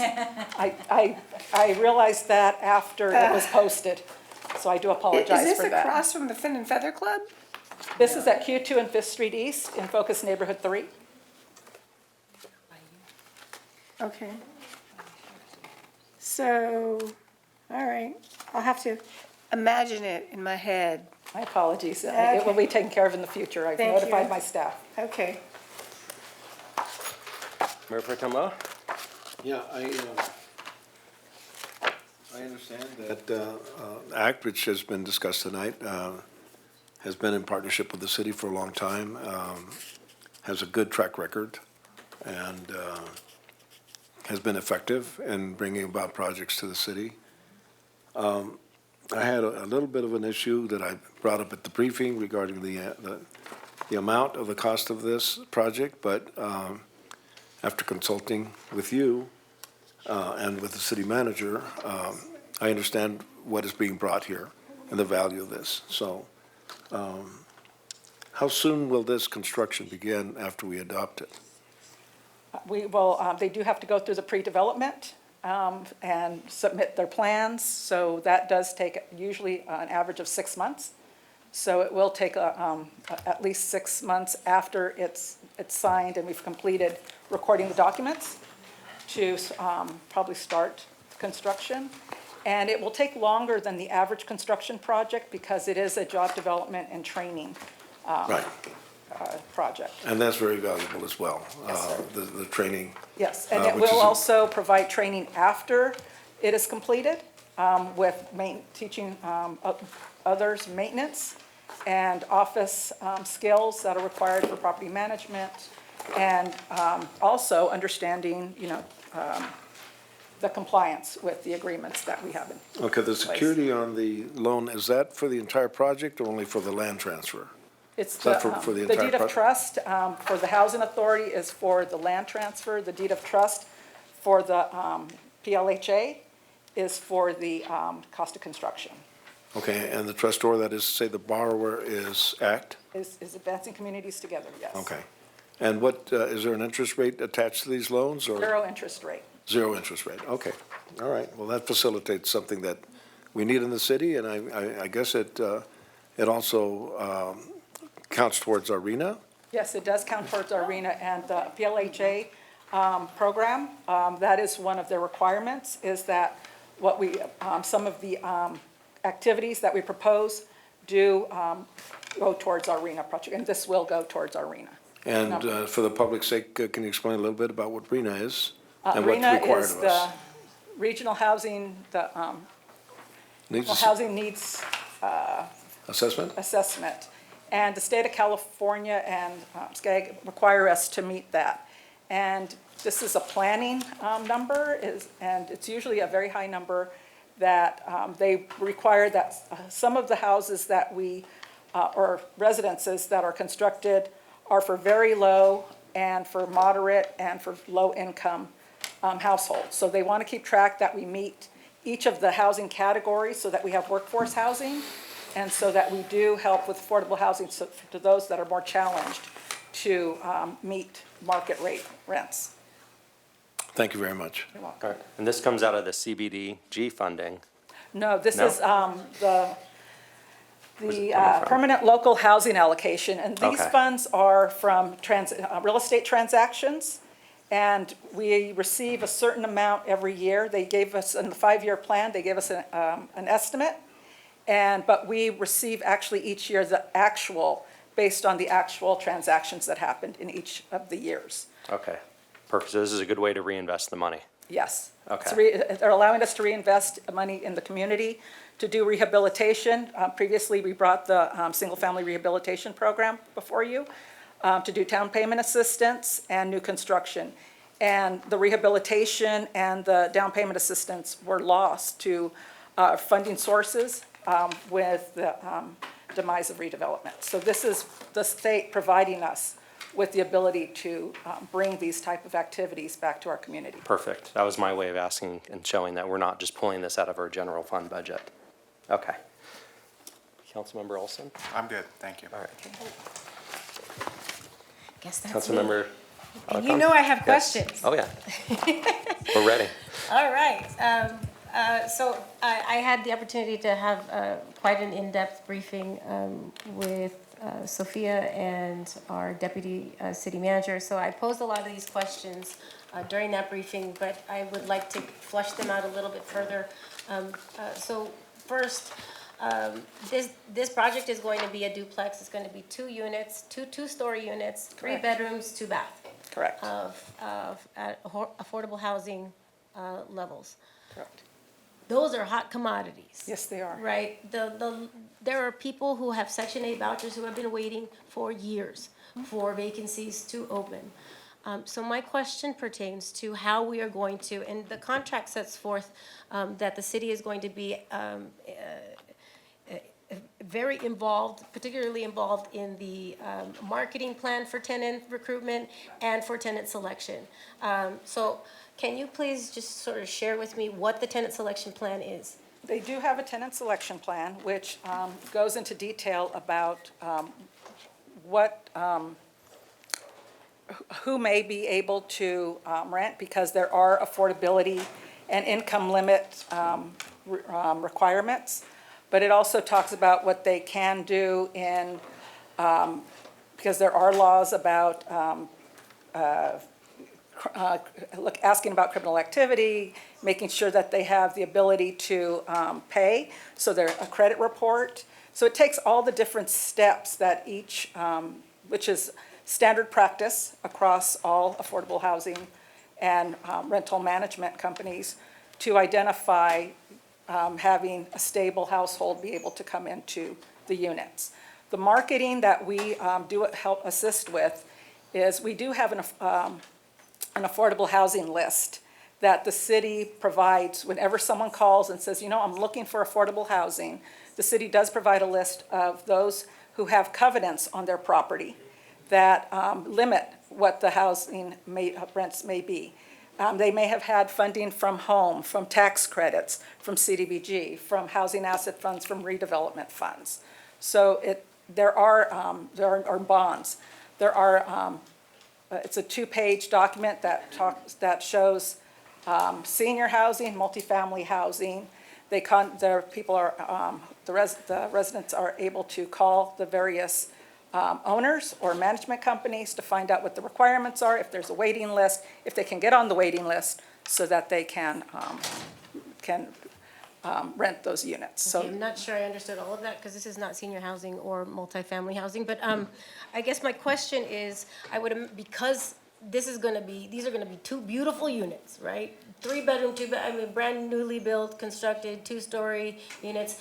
People are gonna be lining up in droves for this. So assuming we get 100 applications, right? And there's all of these qualifications, background checks, as you noted, there's credit checks and whatnot. You can't be evicted 3 months prior or whatever. Assuming 50 of those 100 applicants meet all of the criteria, what I read in the tenant selection plan was that there was no real mechanism by which to determine of those 50 who would be selected as the tenant. And what I would like to suggest is that, to my colleagues, is that we implement or incorporate that it be done by a lottery system, so that we're not, whoever applies, there's not like a cherry picking of two people or two families, and that it's objectively a lottery of all of those who qualify within a period of a week or whatever when applications open, so that we're clear that there was no priority for any particular person or friend or associate or relative or any of that. I know that lotteries are used in other housing circumstances, in Section 8 situations as well, and other areas. So it's a suggestion. You guys can take it for what you want. If you want to include it, I think it's the most fair way to identify who is going to be, the lucky recipient of a 3-bedroom, 2-bedroom, a newly constructed home. And city staff will work with Advancing Communities Together. We will work with them and discuss your suggestions on their tenant selection plan and the marketing plan. But we work with them. But it is their responsibility to operate and to. We could incorporate that, a lottery, that the tenant be selected of all qualified We will applications. We can incorporate with that in that. the agreement, that it be done by a lottery. We will So work with we can that, but it's ensure not part of transparency the and we can agreement. ensure. Okay. All right. There are several other questions that I have about this agreement. And so there's an agreement, a loan agreement, and then an affordable housing agreement. There are 2 separate agreements. There are 2 resolutions. It's quite a complex item. I've read all of it, and I have a variety of questions, but to spare everybody that discussion, what I will say is that I understand that this was not, ultimately, this is a conveyance of city property. We're conveying a city property, right? We're giving, we're transferring ownership of a city property to a nonprofit organization. Again, not a reflection of love what they do, never once questioned, the Cherries' integrity ever. And I've never once said that we don't need housing. It is an absolute necessity. I agree with that. My concern is the process by which these funds are being expended and these projects are being identified. From what I understand, and you can correct me if I'm wrong, that there was no competitive process in selecting who gets this property, right? We have been working with ACT, with their workforce development. When we did the first, we have been working with them since the first duplex, and at that time, we were looking at doing both duplexes, so it's a project that was long-term. It was part of their goals of having workforce development to be able to have our youth receive job skills and to have sustainable chance at housing. It's part of our prevention, homeless prevention plan, to be able to have our youth get skills that are sustainable. And so we've been working with them towards this and towards, they've also applied for grants through the Department of Labor to work with this also. It's not typically something, when you have it that in depth, that it's as easy as a bidding process. Is that what you're saying? Correct. Yeah, it's not as straightforward, but I want to say I have 100% confidence in you, Sophia, and your team. I have confidence in our city manager. I have confidence in ACT and Razi and the work he's done. He's been here since the day I've been in office, and I haven't heard a negative thing. At some point, we have to trust the people that we hire, and we have to have faith in the people that we're giving the authority to do this. And I'm here to say that I do. I understand the terms of the agreement. I understand that housing is really important, and we need to do everything we can to get more units. Even though it's just a couple units, still makes a difference. It can make a difference for a couple families, and that's huge. So I'm just here to say I have confidence in the staff. I have confidence in Mr. Cherry and everything we're continuing to do here. And Mr. Curley, have we done anything improper? None, sir. Okay. That makes me feel a lot better. Okay. Well, we have public testimony on this item. So, real quick comment. We just had a conversation on the unhoused. We know the answer is housing. It's that simple. we support housing whenever we can. Fair enough. I All right, want to, call the question. Yeah, I just want to emphasize, the track record that this organization has had. I mean, this is, they've been effective. They've actually brought to fruition those projects that they've contracted with the city to do. And that's important. And it's important to trust the people that we're partnering with that have a good track record. And I believe this organization, by everything I've ever heard, is just that. They're a good partner and they do what they say they're going to do. And it's not an organization that's just starting to get into this business. So I think call for the question and have we moved it yet? Public testimony on this item? Public comment? Public testimony, it's a public hearing. All right, let's get back to, thank you, Sophia. Thank you. We have Eugene Hernandez.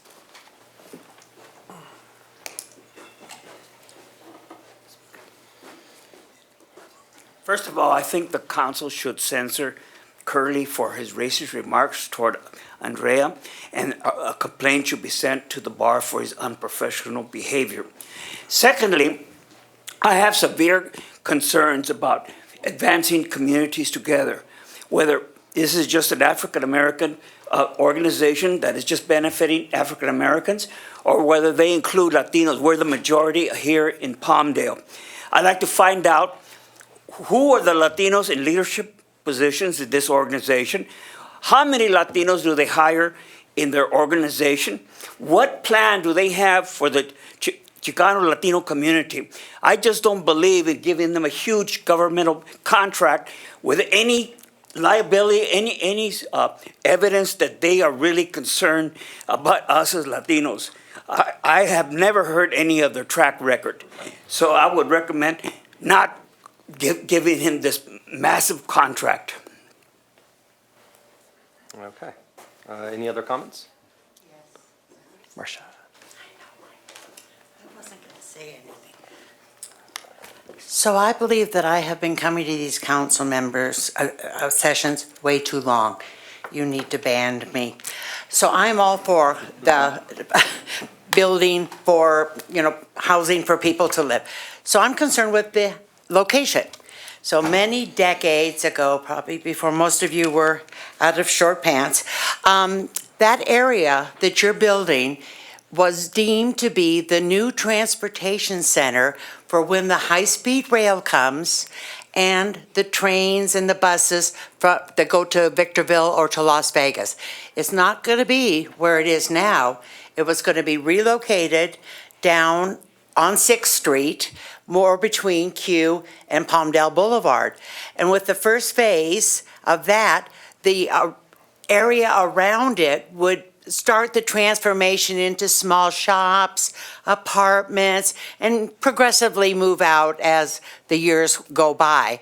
So this is going to be built right where that initial development will happen. When I know we're hopeful that high-speed rail comes and maybe the train or the buses that go to Vegas and Victorville happen, it's going to be in that area. So I'm always concerned about new development going into, I know it probably won't happen in my lifetime, but, I'm hopeful that, that's going to be all torn up again and redeveloped, and because there was a plan, how that was all going to happen. It's, under Sierra Highway, Q's going to go over. I mean, Palmdale Boulevard's going to go under. I mean, it's a big deal back then. So that's my only concern, is investing in something that maybe in my granddaughter's lifetime will have this huge transportation center there. Thanks, Marcia. Good observation. And you're welcome here anytime. Oh, thanks. Can we ask staff to address that? Yeah, I think that's a great question. And I'll keep this brief. Thank you. Okay. I'm Rossi Cherry. I am the founder and CEO of Advancing Communities Together. I want to say thank you all for your support over the years, right? On behalf of my young people, we thank you for your support. They've learned a lot of skills. In the last 10 years, we've probably placed 600 young people into the unions We're a big part of bringing the unions to the Antelope Valley. We thought it was a good thing for prevailing mortgage-paying wages for young people. And our board consists of, because of city rules of housing, we have to have 2 residents on our board who live in the community. So we have 3 Latinos. My wife is also Mexican, right? And so most of our students are also of Hispanic background. Okay, and so we've been here for 17 years. And so we just want to say we've been through a few mayors, a lot of city council members, and we thank you all for your support. And we don't mind accountability checks on us, because accountability makes us all stronger and better, especially when the city residents are relying upon you to do well with their money.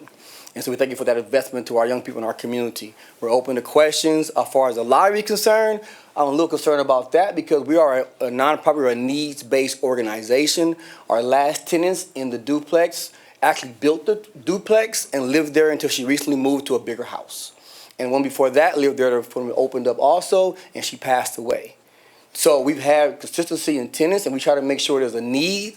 Our goal is to work the winter shelter, do the interim housing program, and hopefully, God willing, we find a family who is homeless to put into that duplex so they can be housed properly. So a lottery would eliminate our need to address the people who can't really get to that level sometimes, right? And so that's what we want to say. So I understand the need for that and accountability for that. We are trying to look at, do they qualify?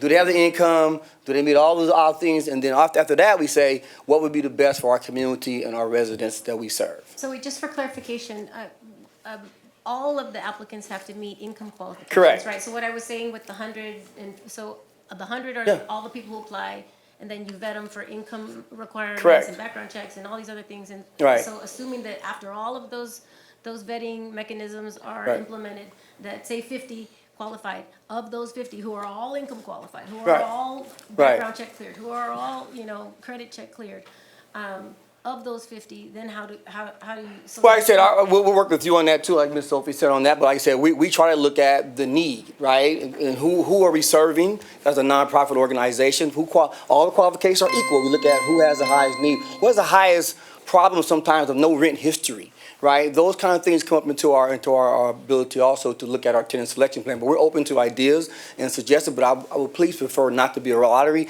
It's just random. It doesn't really meet our need. Our role as a nonprofit, right? Randomness is not really serving individually with intentionality, right? I'm sorry, I know I'm over my time. I want to just say I thank you again for that. Like I said, we're open to accountability checks. We've been audited before. We're open to ideas and suggestions to make us better, to make our community better. So thank you again. All right, thank you. I appreciate you coming up and clarifying.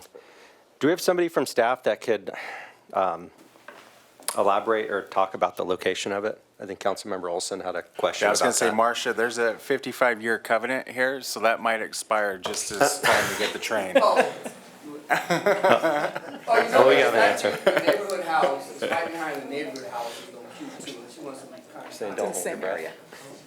Go ahead. So the location is between 5th Street and 6th Street on East Avenue Q2. The high-speed rail is from the track Sierra Highway and to about 6th Street East. So there is a chance that they may include that area. And one of the considerations is the high-speed rail is not moving very fast. But they're not funding it. I had lunch with But them we last do week need- and they were late. Late to lunch. Yeah. We That do sounds need about right. affordable housing, and we do need workforce development. So there are 55-year covenants. If they do not make it to the 55-year covenants, and the high-speed rail, state of California will be required to buy those properties. At that point in time, the city will receive this funding returned to them, and this program income will be used for the same purpose, to build additional affordable housing. And anyone that they displace, they will need to relocate and provide them with housing that is equal or better. So there is not a downside. Okay. Thank you. It is All taken right. into consideration. Yes. Once again, we trust you. I trust you. Okay. All right, so yeah, all right, let's close the public hearing. I'll second. Back to council discussion. We have a motion and a second. And let's go ahead and vote. That's all Okay, members. so before we do that, just for the record, it takes me no pleasure, it offers me no pleasure to do this, but I have to. I have a fiduciary and legal obligation to make these concerns of record. Last year, we appropriated 1.2 million to act under federal ARPA dollars. Those were non-competitively bid projects. Today, we're appropriating nearly 1.5 million today in all the various items that are before this council, another 1.5 million. None of that was competitively bid. I have serious concerns. I've researched the Federal Code of Regulations. I researched ARPA funding. I researched all of the agreements under each one of these contracts and the associated guidelines, federal guidelines for procurement. I've prepared a letter just so that I can put it out there because I want there to be clarity on my position. It has nothing, and I said it a year ago, nothing to do with ACT. In fact, in my letter, which while I'm wholeheartedly supportive of the nonprofit recipient of these funds, and I'm incredibly grateful for the much-needed services that they provide to our community, I do believe that the requisite competitive process set forth by the Code of Federal Regulations was not followed. So I will submit this to the city manager and to my colleagues for the record. All right, I'd like to make a comment. Yeah, please do. I would You guys can appreciate it. distribute them. Mayor, may I make a comment? Yeah, you can make a comment. I believe that each one of us on this council has a fiduciary duty to appropriately deal with these issues that come before us in terms of contracts, allocation of funds, taxpayer money, which is a very high responsibility for most of us on this council. And I believe that we each take our fiduciary obligations and our obligations under the rules and regulations and laws of the state of California as they affect the city council. And so there isn't just one person on this council that's adhering to a fiduciary duty. All of us are. We have different interpretations. But we shouldn't all be questioned as to our commitment to the highest standards consistent with fiduciary obligations. And I just want to make that really clear. All right, before And you know, Mr. Loa, I don't recall Ms. Alarcon holding any other nonprofit to this kind of scrutiny at all, ever, since she's been on this council. That's because they've never been awarded a grant. Oh, that's not true. That's not true, and you know that's not true. Many of your favorites have gotten money from this council. So don't pretend they haven't. But you haven't held that to them to that kind of standard. So people in glass houses shouldn't throw stones. So before we vote on this, because I think we're at that point here, I want to ask the city attorney and I want to ask the city manager to chime in and make sure that we have the city and the council has done nothing improper about any of these processes and that there is benefit to the city and the residents and the housing that we're providing to people in need. You can give him a copy of the letter. That's right. I think they went that way, right? Yeah. I think so. If They're coming. the city They're clerk wants coming. to deliver it. But before I just want that clarification. Yeah, the matter before you is the remnant, so to speak, of redevelopment law. This isn't an ARPA-funded project. This is, and Sophia probably dreams of it in her sleep. This is a wrap-up of ongoing of all redevelopment projects. When redevelopment was collapsed, you had a successor agency, and each successor agency was tasked with, as expeditiously as possible, wrapping up that prior business of the redevelopment agency. This has been ongoing. This is fulfilling health and safety code. Unless Sophia has I think she's back there. Oh, there she is. A secret concern that we don't know of. I think you're fine. Okay. I just want to clarify that because not only the council, but our housing commissioners will be voting on that. So I want everyone to be comfortable and well aware of what we're doing. And Hear from the city manager. I think that's a good idea. And city manager, let's chime in and then we'll call the question. I've been in local government for 17 years. We know the laws very well. I would challenge anybody. I would put Sophia up against anybody in the housing department in the state of California. And she has the utmost integrity, as do the rest of the staff. So I believe fully in her capability and the process that she went through to obtain this end. Thank you. All right, so at this time, I'm going to call the question, ask for a motion and a second to adopt Resolution CC 2024-074 and HA Housing Authority 2024-006 and approve agreement A 8909 and A 8908. We have a motion and a second, and we're just ready to vote. If you can start voting. Who's voting?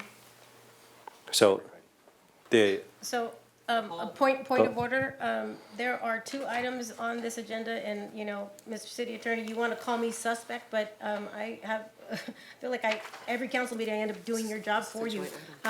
But there are two items on this. One's a resolution that is adopted by the city council. Housing Authority Commissioners don't have any authority to vote on a city council resolution. There is also an agreement that is by the city and act, and Housing Commissioners don't have authority to adopt that contract. So I would suggest that those items be set on a council calendar as opposed to the Joint Housing Authority calendar. I'll defer to. Considered an excess vote?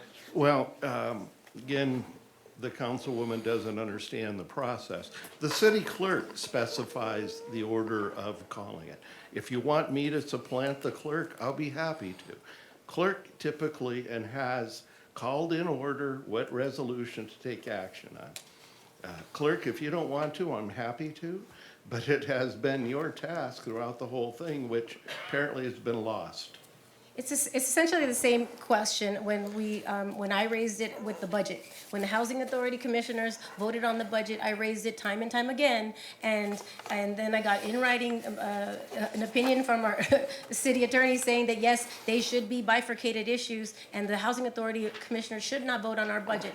There were three votes that were held that the Housing Authority Commissioners voted on our budget, and then this last budget, somehow, they were separated. And the Housing Authority Commissioners did not vote on our city municipal budget. They only voted on their Housing Authority budget because that is the proper way to do it. And that was simply to soothe your concerns that were really not substantive concerns.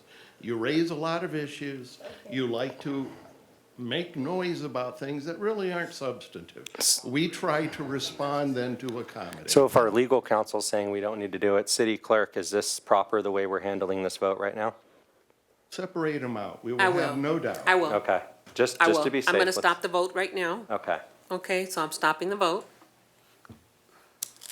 And I'm going to go ahead and cancel it, and what we're going to do is we're going to first, hold on, because I have to fix the whole attendees, okay. because when the vote goes, okay? No problem. So Take your first, time. what we're going to do is we are going to vote on the Housing Authority item.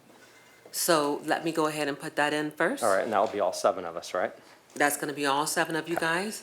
And so let me put the proper agreements in, which is 8908. There we go. So it's gonna be adopting the resolution number HA, right? Now, right now I have Richard Loa in as the first on it. This is generic. Okay. I made the motion. You made the motion. Okay, And who made the second? okay, I have it. And so we're voting that first. Okay. Start voting, please. Thank you. Motion passes. Now I will take the attendees, I'm gonna take the Housing Authority out of this vote. Okay, so this The will same just be, motion and second, right? let's just do the motion in a second to begin it. I'll move it. No, wait. No, wait. Let me go ahead and fix it, because now we're voting on CC. Okay. So I need to make sure that everything is correct. 8909 on this one. Resolution number. And let's move that out. There we go. And so right now, what I have in is I have, again, Mr. Lower just put in the first. I'll second it. Okay, thank you. Thank you. You're Let me welcome, make sir. sure that Yeah, I'm right on that. Okay, I'm right on that. Okay, you're gonna second it? There we go. Now, if we can start voting, please, council. Thank you. Okay, motion passes. Okay, All right, and if that- you want to adjourn the housing authority? Yes, let's go ahead and adjourn the Housing Authority. So that takes us to item number 8, City Manager's Report. Thank you, Rozzy. We appreciate everything you do and the jobs and the workforce and everything, the housing. Good evening, Mayor and Council. We have a lot going on. The summer continues in full force. We have our farmers market that the local artisans and crafters and our community members love every Friday. Goes through, I believe, the end of September. Family movie night coming up this weekend. New one for us is not new, but new as far as announcements go. We have the juried art exhibit and the unveiling of our small mural mentor program. I have to say that slowly. And Antelopes on Parade. I'm really proud of the staff. I just want to take a moment to say that our art game is coming up. And we've got a lot going on in Parks, Recreation, and Arts that I think is beautifying the city in many ways. So thank you to the staff for that. On Saturday, August 24th, we have our Saves Client backpack distribution, Palmdale Youth Soccer League opening ceremony on the 24th. Assemblyman Tom Lackey is holding a public safety forum on August 24th at the Doubletree at 11 a.m. We have the last of our summer concert series, LA Sound Machine and Selena the Show, this Saturday at the Amphitheater. State of the City will be held at Palmdale Playhouse. Get your tickets soon on August 27th. Doors open at 2:30. Program starts at 3:30. It's going to be spectacular. Books and Barks on August 27th and Family Movie Night on August 23rd. We're pleased to announce the opening of 2 new businesses, and we will be participating in their ribbon cuttings and grand openings. Nova Storage as well as Albi's Ice Cream is opening in Palmdale Boulevard on Saturday, August 24th. There's a lot. There is a lot going on. Thank you for that. Is all that information on our website? It's on our community events calendar. Perfect. All right, item number 9, council reports, announcements, and requests for future agenda items. Okay. All right. Richard, good? Yeah, Councilmember Olson? I took a couple shots at the California High-Speed Rail Authority tonight, and I just want to say that they are great partners. They worked with the city last week on the designing of the transportation area, so it was just a joke if they're watching. And then one thing I want to mention, our Edison bills are outrageous. So is there any accountability from our end? Can we have a representative come here and explain the tiered system, the time of usage, the transmission fees, clear up the chaos? Because I think we're all outraged. It's bullshit. We shouldn't have to pay that much, and I want to know why. And they tell us, oh, it's your fault. You're using it at times you need it. Well, you know, last year they had a big campaign saying, don't use it between 4 and 9. Yeah, when you need it. When you I get haven't home. seen any campaign this year. You guys? No. Please. There used to be a program where you could actually sign up to have your air conditioner Yeah, I cut. read it, yeah. Yeah, so you get a credit back every month. Pardon my So- language. Motions are high tonight, ladies and gentlemen. A lot of issues. All right. So I just want to say thank you. On Monday evening, we had a wonderful Council District 5 Neighborhood Watch event. All of the community partners and law enforcement personnel and first responders were out in full force. City staff reported to me that to over 200 raffle tickets were issued, 1 per family. That's over 200 families were there at the event. That's several hundreds of people participating in a community event to enhance our public safety. I raffled off 5 Ring cameras to 5 lucky families. That was an amazing experience. It was a wonderful event. So I want to thank our code enforcement, our public safety department, all of our law enforcement partners, all of the community organizations who are out there, and most importantly for all of the residents who actually came out in full force to support our community public safety representatives at the Neighborhood Watch. Look, 2 eyes are better than 0 eyes, 4 eyes are better than 2, and 6 are better than 4. So the more people we've got out there participating in our Neighborhood Watch programs, the safer our communities will be. So if you didn't get a chance to go to the event, I know that there are some resources online on our city website through our public safety and code enforcement links that you can sign up, and they will connect you directly with your block captain in your particular area, and then they will notify you of local meetings in your neighborhood and various public safety alerts that would affect you directly. So thank you to all of those who participated. Okay. Lots of events going on in the community, like you heard from our city manager and our council members. There's no shortage of ways to get involved in our community. There's a lot of stuff going on. There's a lot of issues. We're all here to address them. We care about our community. I know tension has been a little high tonight. There's been some heated discussions and even something we didn't plan on talking about, but it's only because it's what's important, and it's because we're trying to do what's right by everyone in the city of Palmdale. So I appreciate you being here. I appreciate the hard work from our staff and the engagement from our community, because without that, we wouldn't have the feedback to know what we need to do and how to do it. So with that, I'm going to say let's go into item number 10. That's going to be non-agenda public comments. And we'll go ahead and start with the speaker slips. Madam Clerk. We have Eugene Hernandez.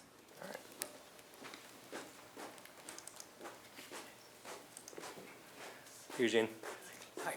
I'm going to try and use my influence to vote against Eric Olson's proposal for a new tax increase. And the reason why is that he refuses to establish a citizens commission to allocate this money like we used to do with Proposition M and A. You know, I think that the monies that raised, that us Palmdale residents, taxpayers, through this proposal, we should have a voice into how it's spent. And it's wrong for him to use this undemocratic method to do this. And I could influence a lot of people who are going to vote against it unless he restores that the citizens should have a right to allocate how this money is.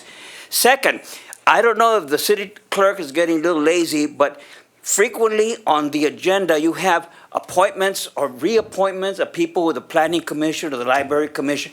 No names. We don't know who the hell you're reappointing. And why are these positions in perpetual? They're forever. You never change anybody. The Planning Commission, they're a bunch of corrupt people. And I don't even know who the hell's on the Library Commission. Why can't those people who are being appointed stay for the whole meeting like we have to do and endure Eric speaking up for 2 hours? Why can't those people who are being appointed come up here and explain why they want to be on the Library Commission, why they want to be in the Planning Commission? Why can't we see these people? If I have to stay here for 2 hours and listen to Eric, they should be forced to stay here for 2 hours, you know? I want to hear when anybody, like last meeting, Andrea appointed this young teenager to the Library Commission. Who was he? What does he have? What does he want to do with the Library Commission? Is he going to hire more? Is he going to buy more Chicano books? Does he know anything about the Chicano community? We don't know nothing. I don't even know his name, and yet he got appointed. What's going on here? That only you're acting like Chicago-style politics. The community doesn't have to know what was going on. You are the great fathers. Okay, next speaker. Leah Taylor, Palmdale Aerospace Academy. Hi, everyone. Hello. Hi. My name is Leah Taylor. I'm speaking tonight on the behalf of the Palmdale Aerospace Teachers Association, PATA. You have heard from us before. I had a short email exchange with you, Mayor Bishop, and I thank you so much for replying to me. It meant a lot that you guys are listening to us. So I extend a thank you to all of you for your time. Everybody here on the cabinet and the council has provided our school as we've been advocating for ourselves and our students throughout these past years. We've been negotiating our first contract for going on 3 years. That is really long. With your help and support, the educators, only 34 of 78 of the original PATA signatories are now left at TPAA. So it's just us, and we're finally seeing a light at the end of this tunnel. So we're in front of you again, facing mistrust and mistreatment from our board and our administration as we exercise our employment rights. We have our state-appointed fact-finding meeting tomorrow. We're obligated to get the best deal possible so that our students have a stable school of educators and a place where people want to work and want to stay. In the past week, the school climate has become even more contentious. You can feel the stress with every interaction on campus. It's not good for anybody. Our superintendent and our board president have sent multiple emails to all staff, parents, and even a rebuttal letter to Mr. Carrillo, who graciously met with us and was the most gracious person, and they misspelled his name. So I'll let you kind of look at the optics on that. So I want to apologize on behalf of all of us. It's not reflected on us. We find it funny that the sense of urgency to settle the contract comes about 3 days before our required legal hearing. You've had 3 years. So we're gonna let that continue, and I think that facts will speak to themselves. So I have a letter of support that Mr. Carrillo signed. I'm happy to leave this information. Yeah, just leave it Okay. with the clerk, and thank you for coming in Yes. with the update. And I know Mr. Carrillo personally, and he has always been a champion for your school. I just want you to know that. And the letter says, come by, I will give you a tour. Yeah. But if you did your homework, he's had many tours. Oh, yeah, he has. He absolutely has. Thank you for letting me go past time. Of course, thank you. Carla Hubler.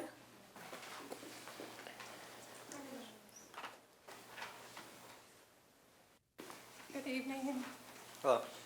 I'm here to speak about the animals in the LA County Animal Shelter System. And I know you've probably been given statistics before, but every time I look at them, it's upsetting. But they just came, or I just looked at the data, LA County Gov, for 5 years for the 7 shelters, 231,000 admissions, of which 70,085 animals were euthanized.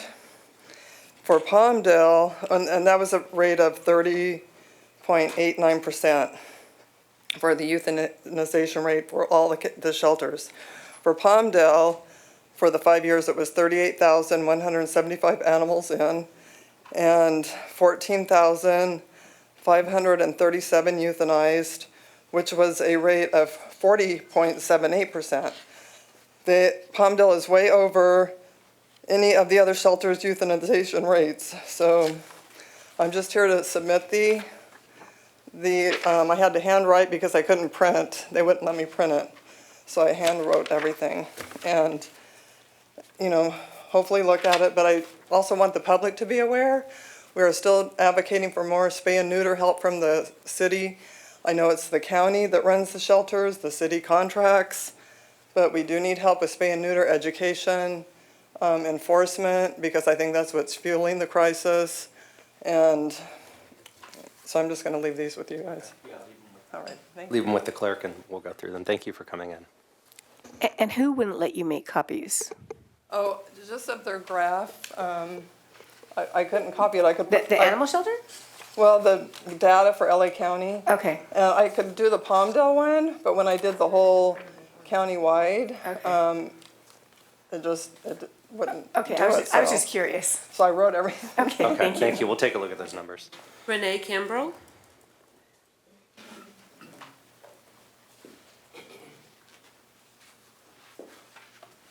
Hello. Hello. This is getting to be old home week, huh? A little bit. So I'm here again for Hi. the dogs, for the animal shelter. I brought you copies of an email that was sent from the LA County to all of the rescue partners. And they are creating hurdles that we can't deal with. They're gonna put them all, they're gonna increase the euthanasia rates because now they're requiring that the rescues get $1 to $2 million in insurance and add the county as additional insured before we will be able to pull any dogs. They do stipulate that the dogs have to be labeled as aggressive, but I have seen a lot of dogs that should never have been labeled as aggressive that were labeled as aggressive just so they could euthanize them. They labeled Chihuahuas as pit bulls so that they could euthanize them. There is no effort, no honesty. It's shameful. I still advocate for you guys getting rid of the county and having it in-house. I think it would be cheaper, it would be better ran. I think you would accomplish a lot more. Something's got to be done, because this just can't keep going on. It's horrible. Okay? I made copies, and I had no idea when I started printing that they're like 45 pages each. So here's a ream of paper for you guys. Yeah. Okay. Well, thank you for coming in. We appreciate you and your time and all the information you're sharing. Okay. Allison Montez. Hello, I'm here. I Hello. work with Renee, Carla, and a bunch of people. Also work with a nonprofit that I pull for both shelters out here and a bunch of the LA County shelters. I just wanted to reiterate the things that were already said. Regarding the item under the contract renewal about the insurance and the aggressive dogs, something I see when I'm pulling with the shelters, like I will have the actual officers telling me, oh, this dog snapped when he was turned over, like just even little dogs, because they're terrified. And the way that they temperament test these dogs, they will bring in terrified, hungry dogs, give them food.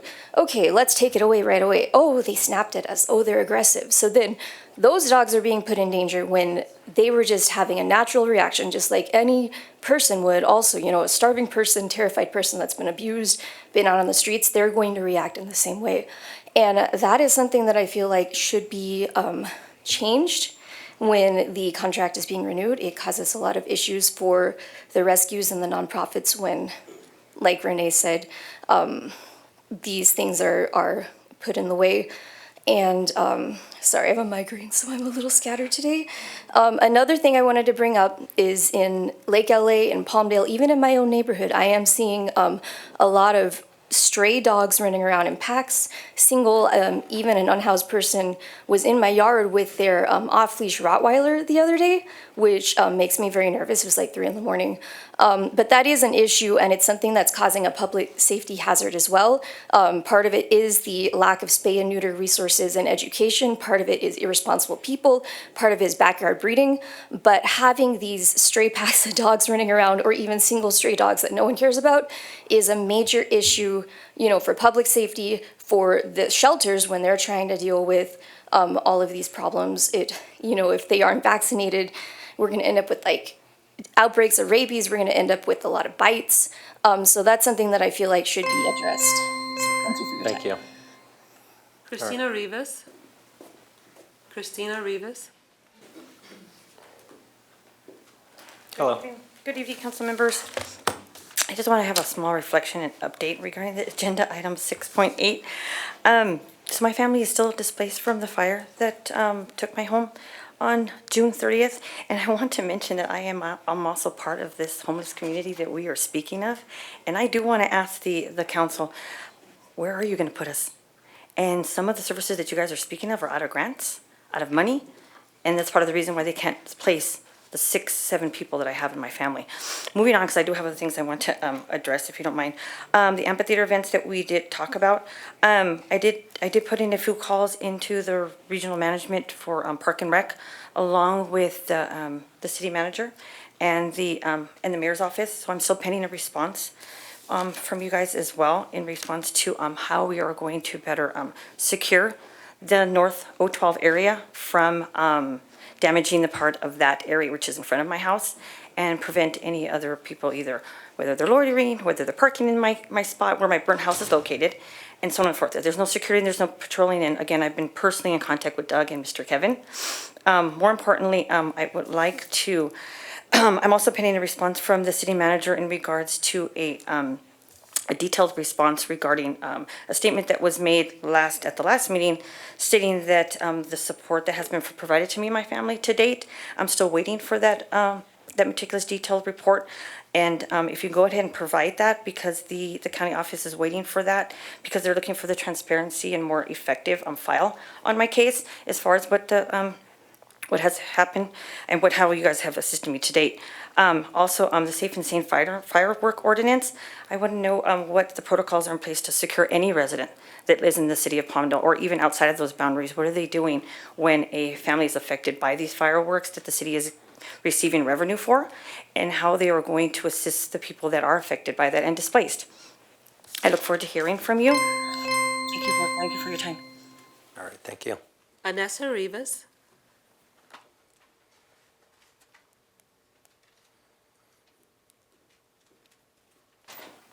Hello, everyone. This is just a continued statement regarding my family tragedy about over a month ago. We are located in no fire zone, north of O12 and south of O12. City ordinance fireworks are allowed, divided by a chain link fence and dirt road. Our property line divides county and city boundaries where safe and sane fireworks are sold and utilized. City Park and Amphitheater Event Center conducted their annual city 4th of July fireworks show that was displayed right in front of my home 4 days post my house perishing in a fire. And it just leaves me with the question of could this fire have been preventable if there was established safety measures that were put in place via our elected city officials? With regards to my statement, in due respect, I ask for your support in this tragedy, but in the cause to ban fireworks and victims fund, this, I would just like to take this opportunity to express my heartfelt gratitude for my family, my friends, and the firefighters that came from different cities and counties to come and put out the fire in my home. The Salvo organization, the Red Cross, Councilwoman Andrea Alacron, who have been there from the start at my house with my family, acting as our liaison and advocate when the emotional impact was too unbearable for me and my family. God bless them tenfold for the level of compassion and humanity with gratitude, respect, and much appreciation. Thank you. Thank you. All right, next speaker. Doug Smith. Well, welcome. I wondered what I was going to do. I've watched another rerun of Suits. This is much better than that. First of all, Suits is pretty good. yeah, well, it's got pretty close. First of all, thank you for doing the business of the city. I understand how tough it is, and I understand you can't make everyone happy. My concern is, and the question I'm bringing, we are getting close to finishing up the Avenue R Rally Road there that we've been working on for years and years and years and years and years. One concern I have is that's part of the safe schools zone.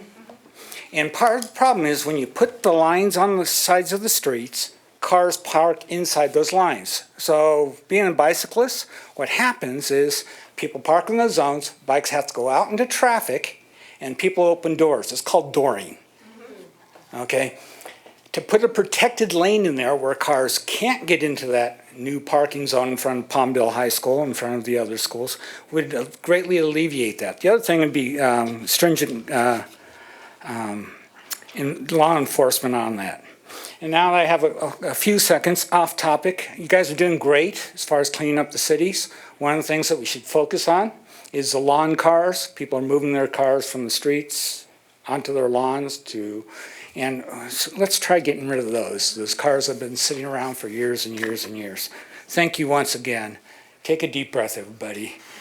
Okay, I taught third grade for years and years and years. This reminds me of one of my classes. Thank you. I was hoping for at least 5th or 6th grade, but. I did kindergarten, but. Okay. Roger Soderstadt. Okay, I'm going to go with kindergarten. A downgrade.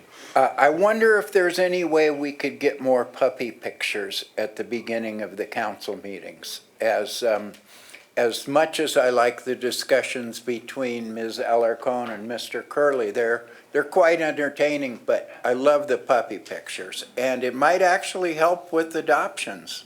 Don't know, but might be worth a try. Thanks. Thank you. All right, next speaker. I have no more speaker cards, Mayor. Okay. Marcia's back. Oh, Marcia. Well, there we go. And she's always welcome. Please don't repeat the name. Okay. All right. When I say Measure AV, what do you think of? In this year and those in the near past, the controversial use of sales tax generated money, Measure AV, has come up in this council chamber. Earlier this afternoon or evening, AV College recounted facilities being built using Measure AV money. I must admit, I was a bit confused, so thanks to Google, I was reminded of the college bond that was voted on in 2016. I'm here to let our citizens know that the college isn't getting Palmdale's AV Measure money. And I would ask, with all the words in our language, please don't repeat using those same words and confuse us all down the road.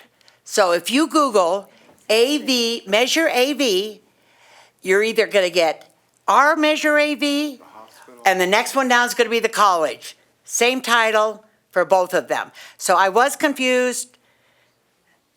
In this instance, not anymore. Thank you very much. That was a good catch. All right.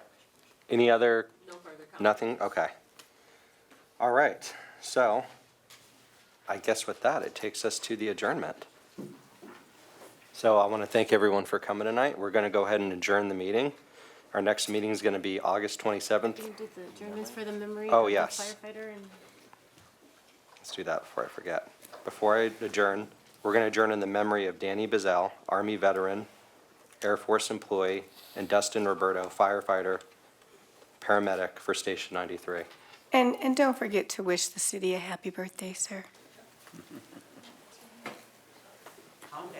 August 24th. Yep, 3 days, Saturday. So I guess it's your birthday too. It certainly is. I'm one day older than the city of Palmdale. That's how I remember the birthday. I think that's a reminder to wish Laura a happy birthday. Happy birthday, City of Palmdale. Yep, Happy birthday, Councilmember Betancourt. 62. Would Young.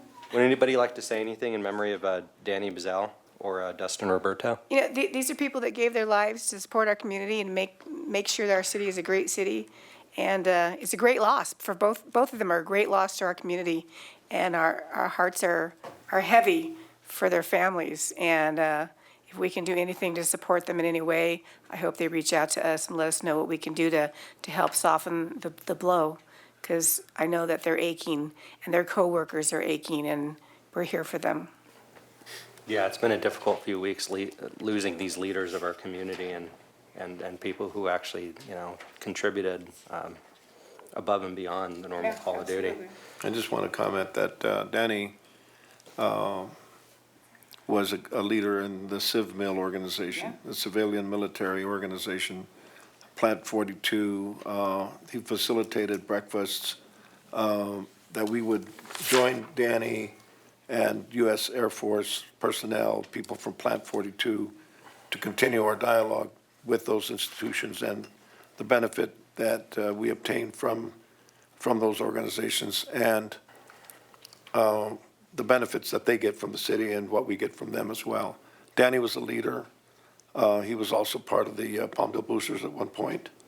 And, it's just a terrible, tragic thing. I don't know what the circumstances are, but obviously what I've heard is the tragedy of perhaps some kind of emotional problem that happened there. I don't know what it is, but it's a sad, tragic, and a huge loss for our city. So thank you. I'm glad you concluded the meeting in his honor as well as the firefighter. Of course. Councilmember Olson? Yeah, I just want to say to Fire Station number 93, this is the second loss of life in a matter of months. And I know that this one wasn't in the line of duty, but it still hits hard. It was unexpected, just like the one before. So Palmdale Station 93, it's a Palmdale Station right at Dominic Massari. You've seen it. They're mourning, and our thoughts and prayers are with them. And Danny, I'm still in shock. I would see him every single Tuesday at Coffee for Vets. Just the happiest guy to be there. It's a shock, and he will be missed. Nothing? Rhonda? I met Danny at the LA County Air Show that we put on several years ago together. I've known Danny for about 15 years, and I will leave you with this. After a night like tonight, hug each other a little more, love each other a little more. You never know what somebody else is going through. Yeah. Be kind. Be kind. You don't know what's going on in people's lives. Right. Be kind. So true. Life is short, and it's a precious gift that should be cherished. Danny Bazell, Dustin Roberto, you will be greatly missed in our community, and thank you for the service you've done for the city of Palmdale. With that, we're going to adjourn the meeting to August 27th at 2:30, the Palmdale Playhouse. It's going to be our State of the City. We hope to see you there. Remember, take care of yourself and each other. This meeting's adjourned.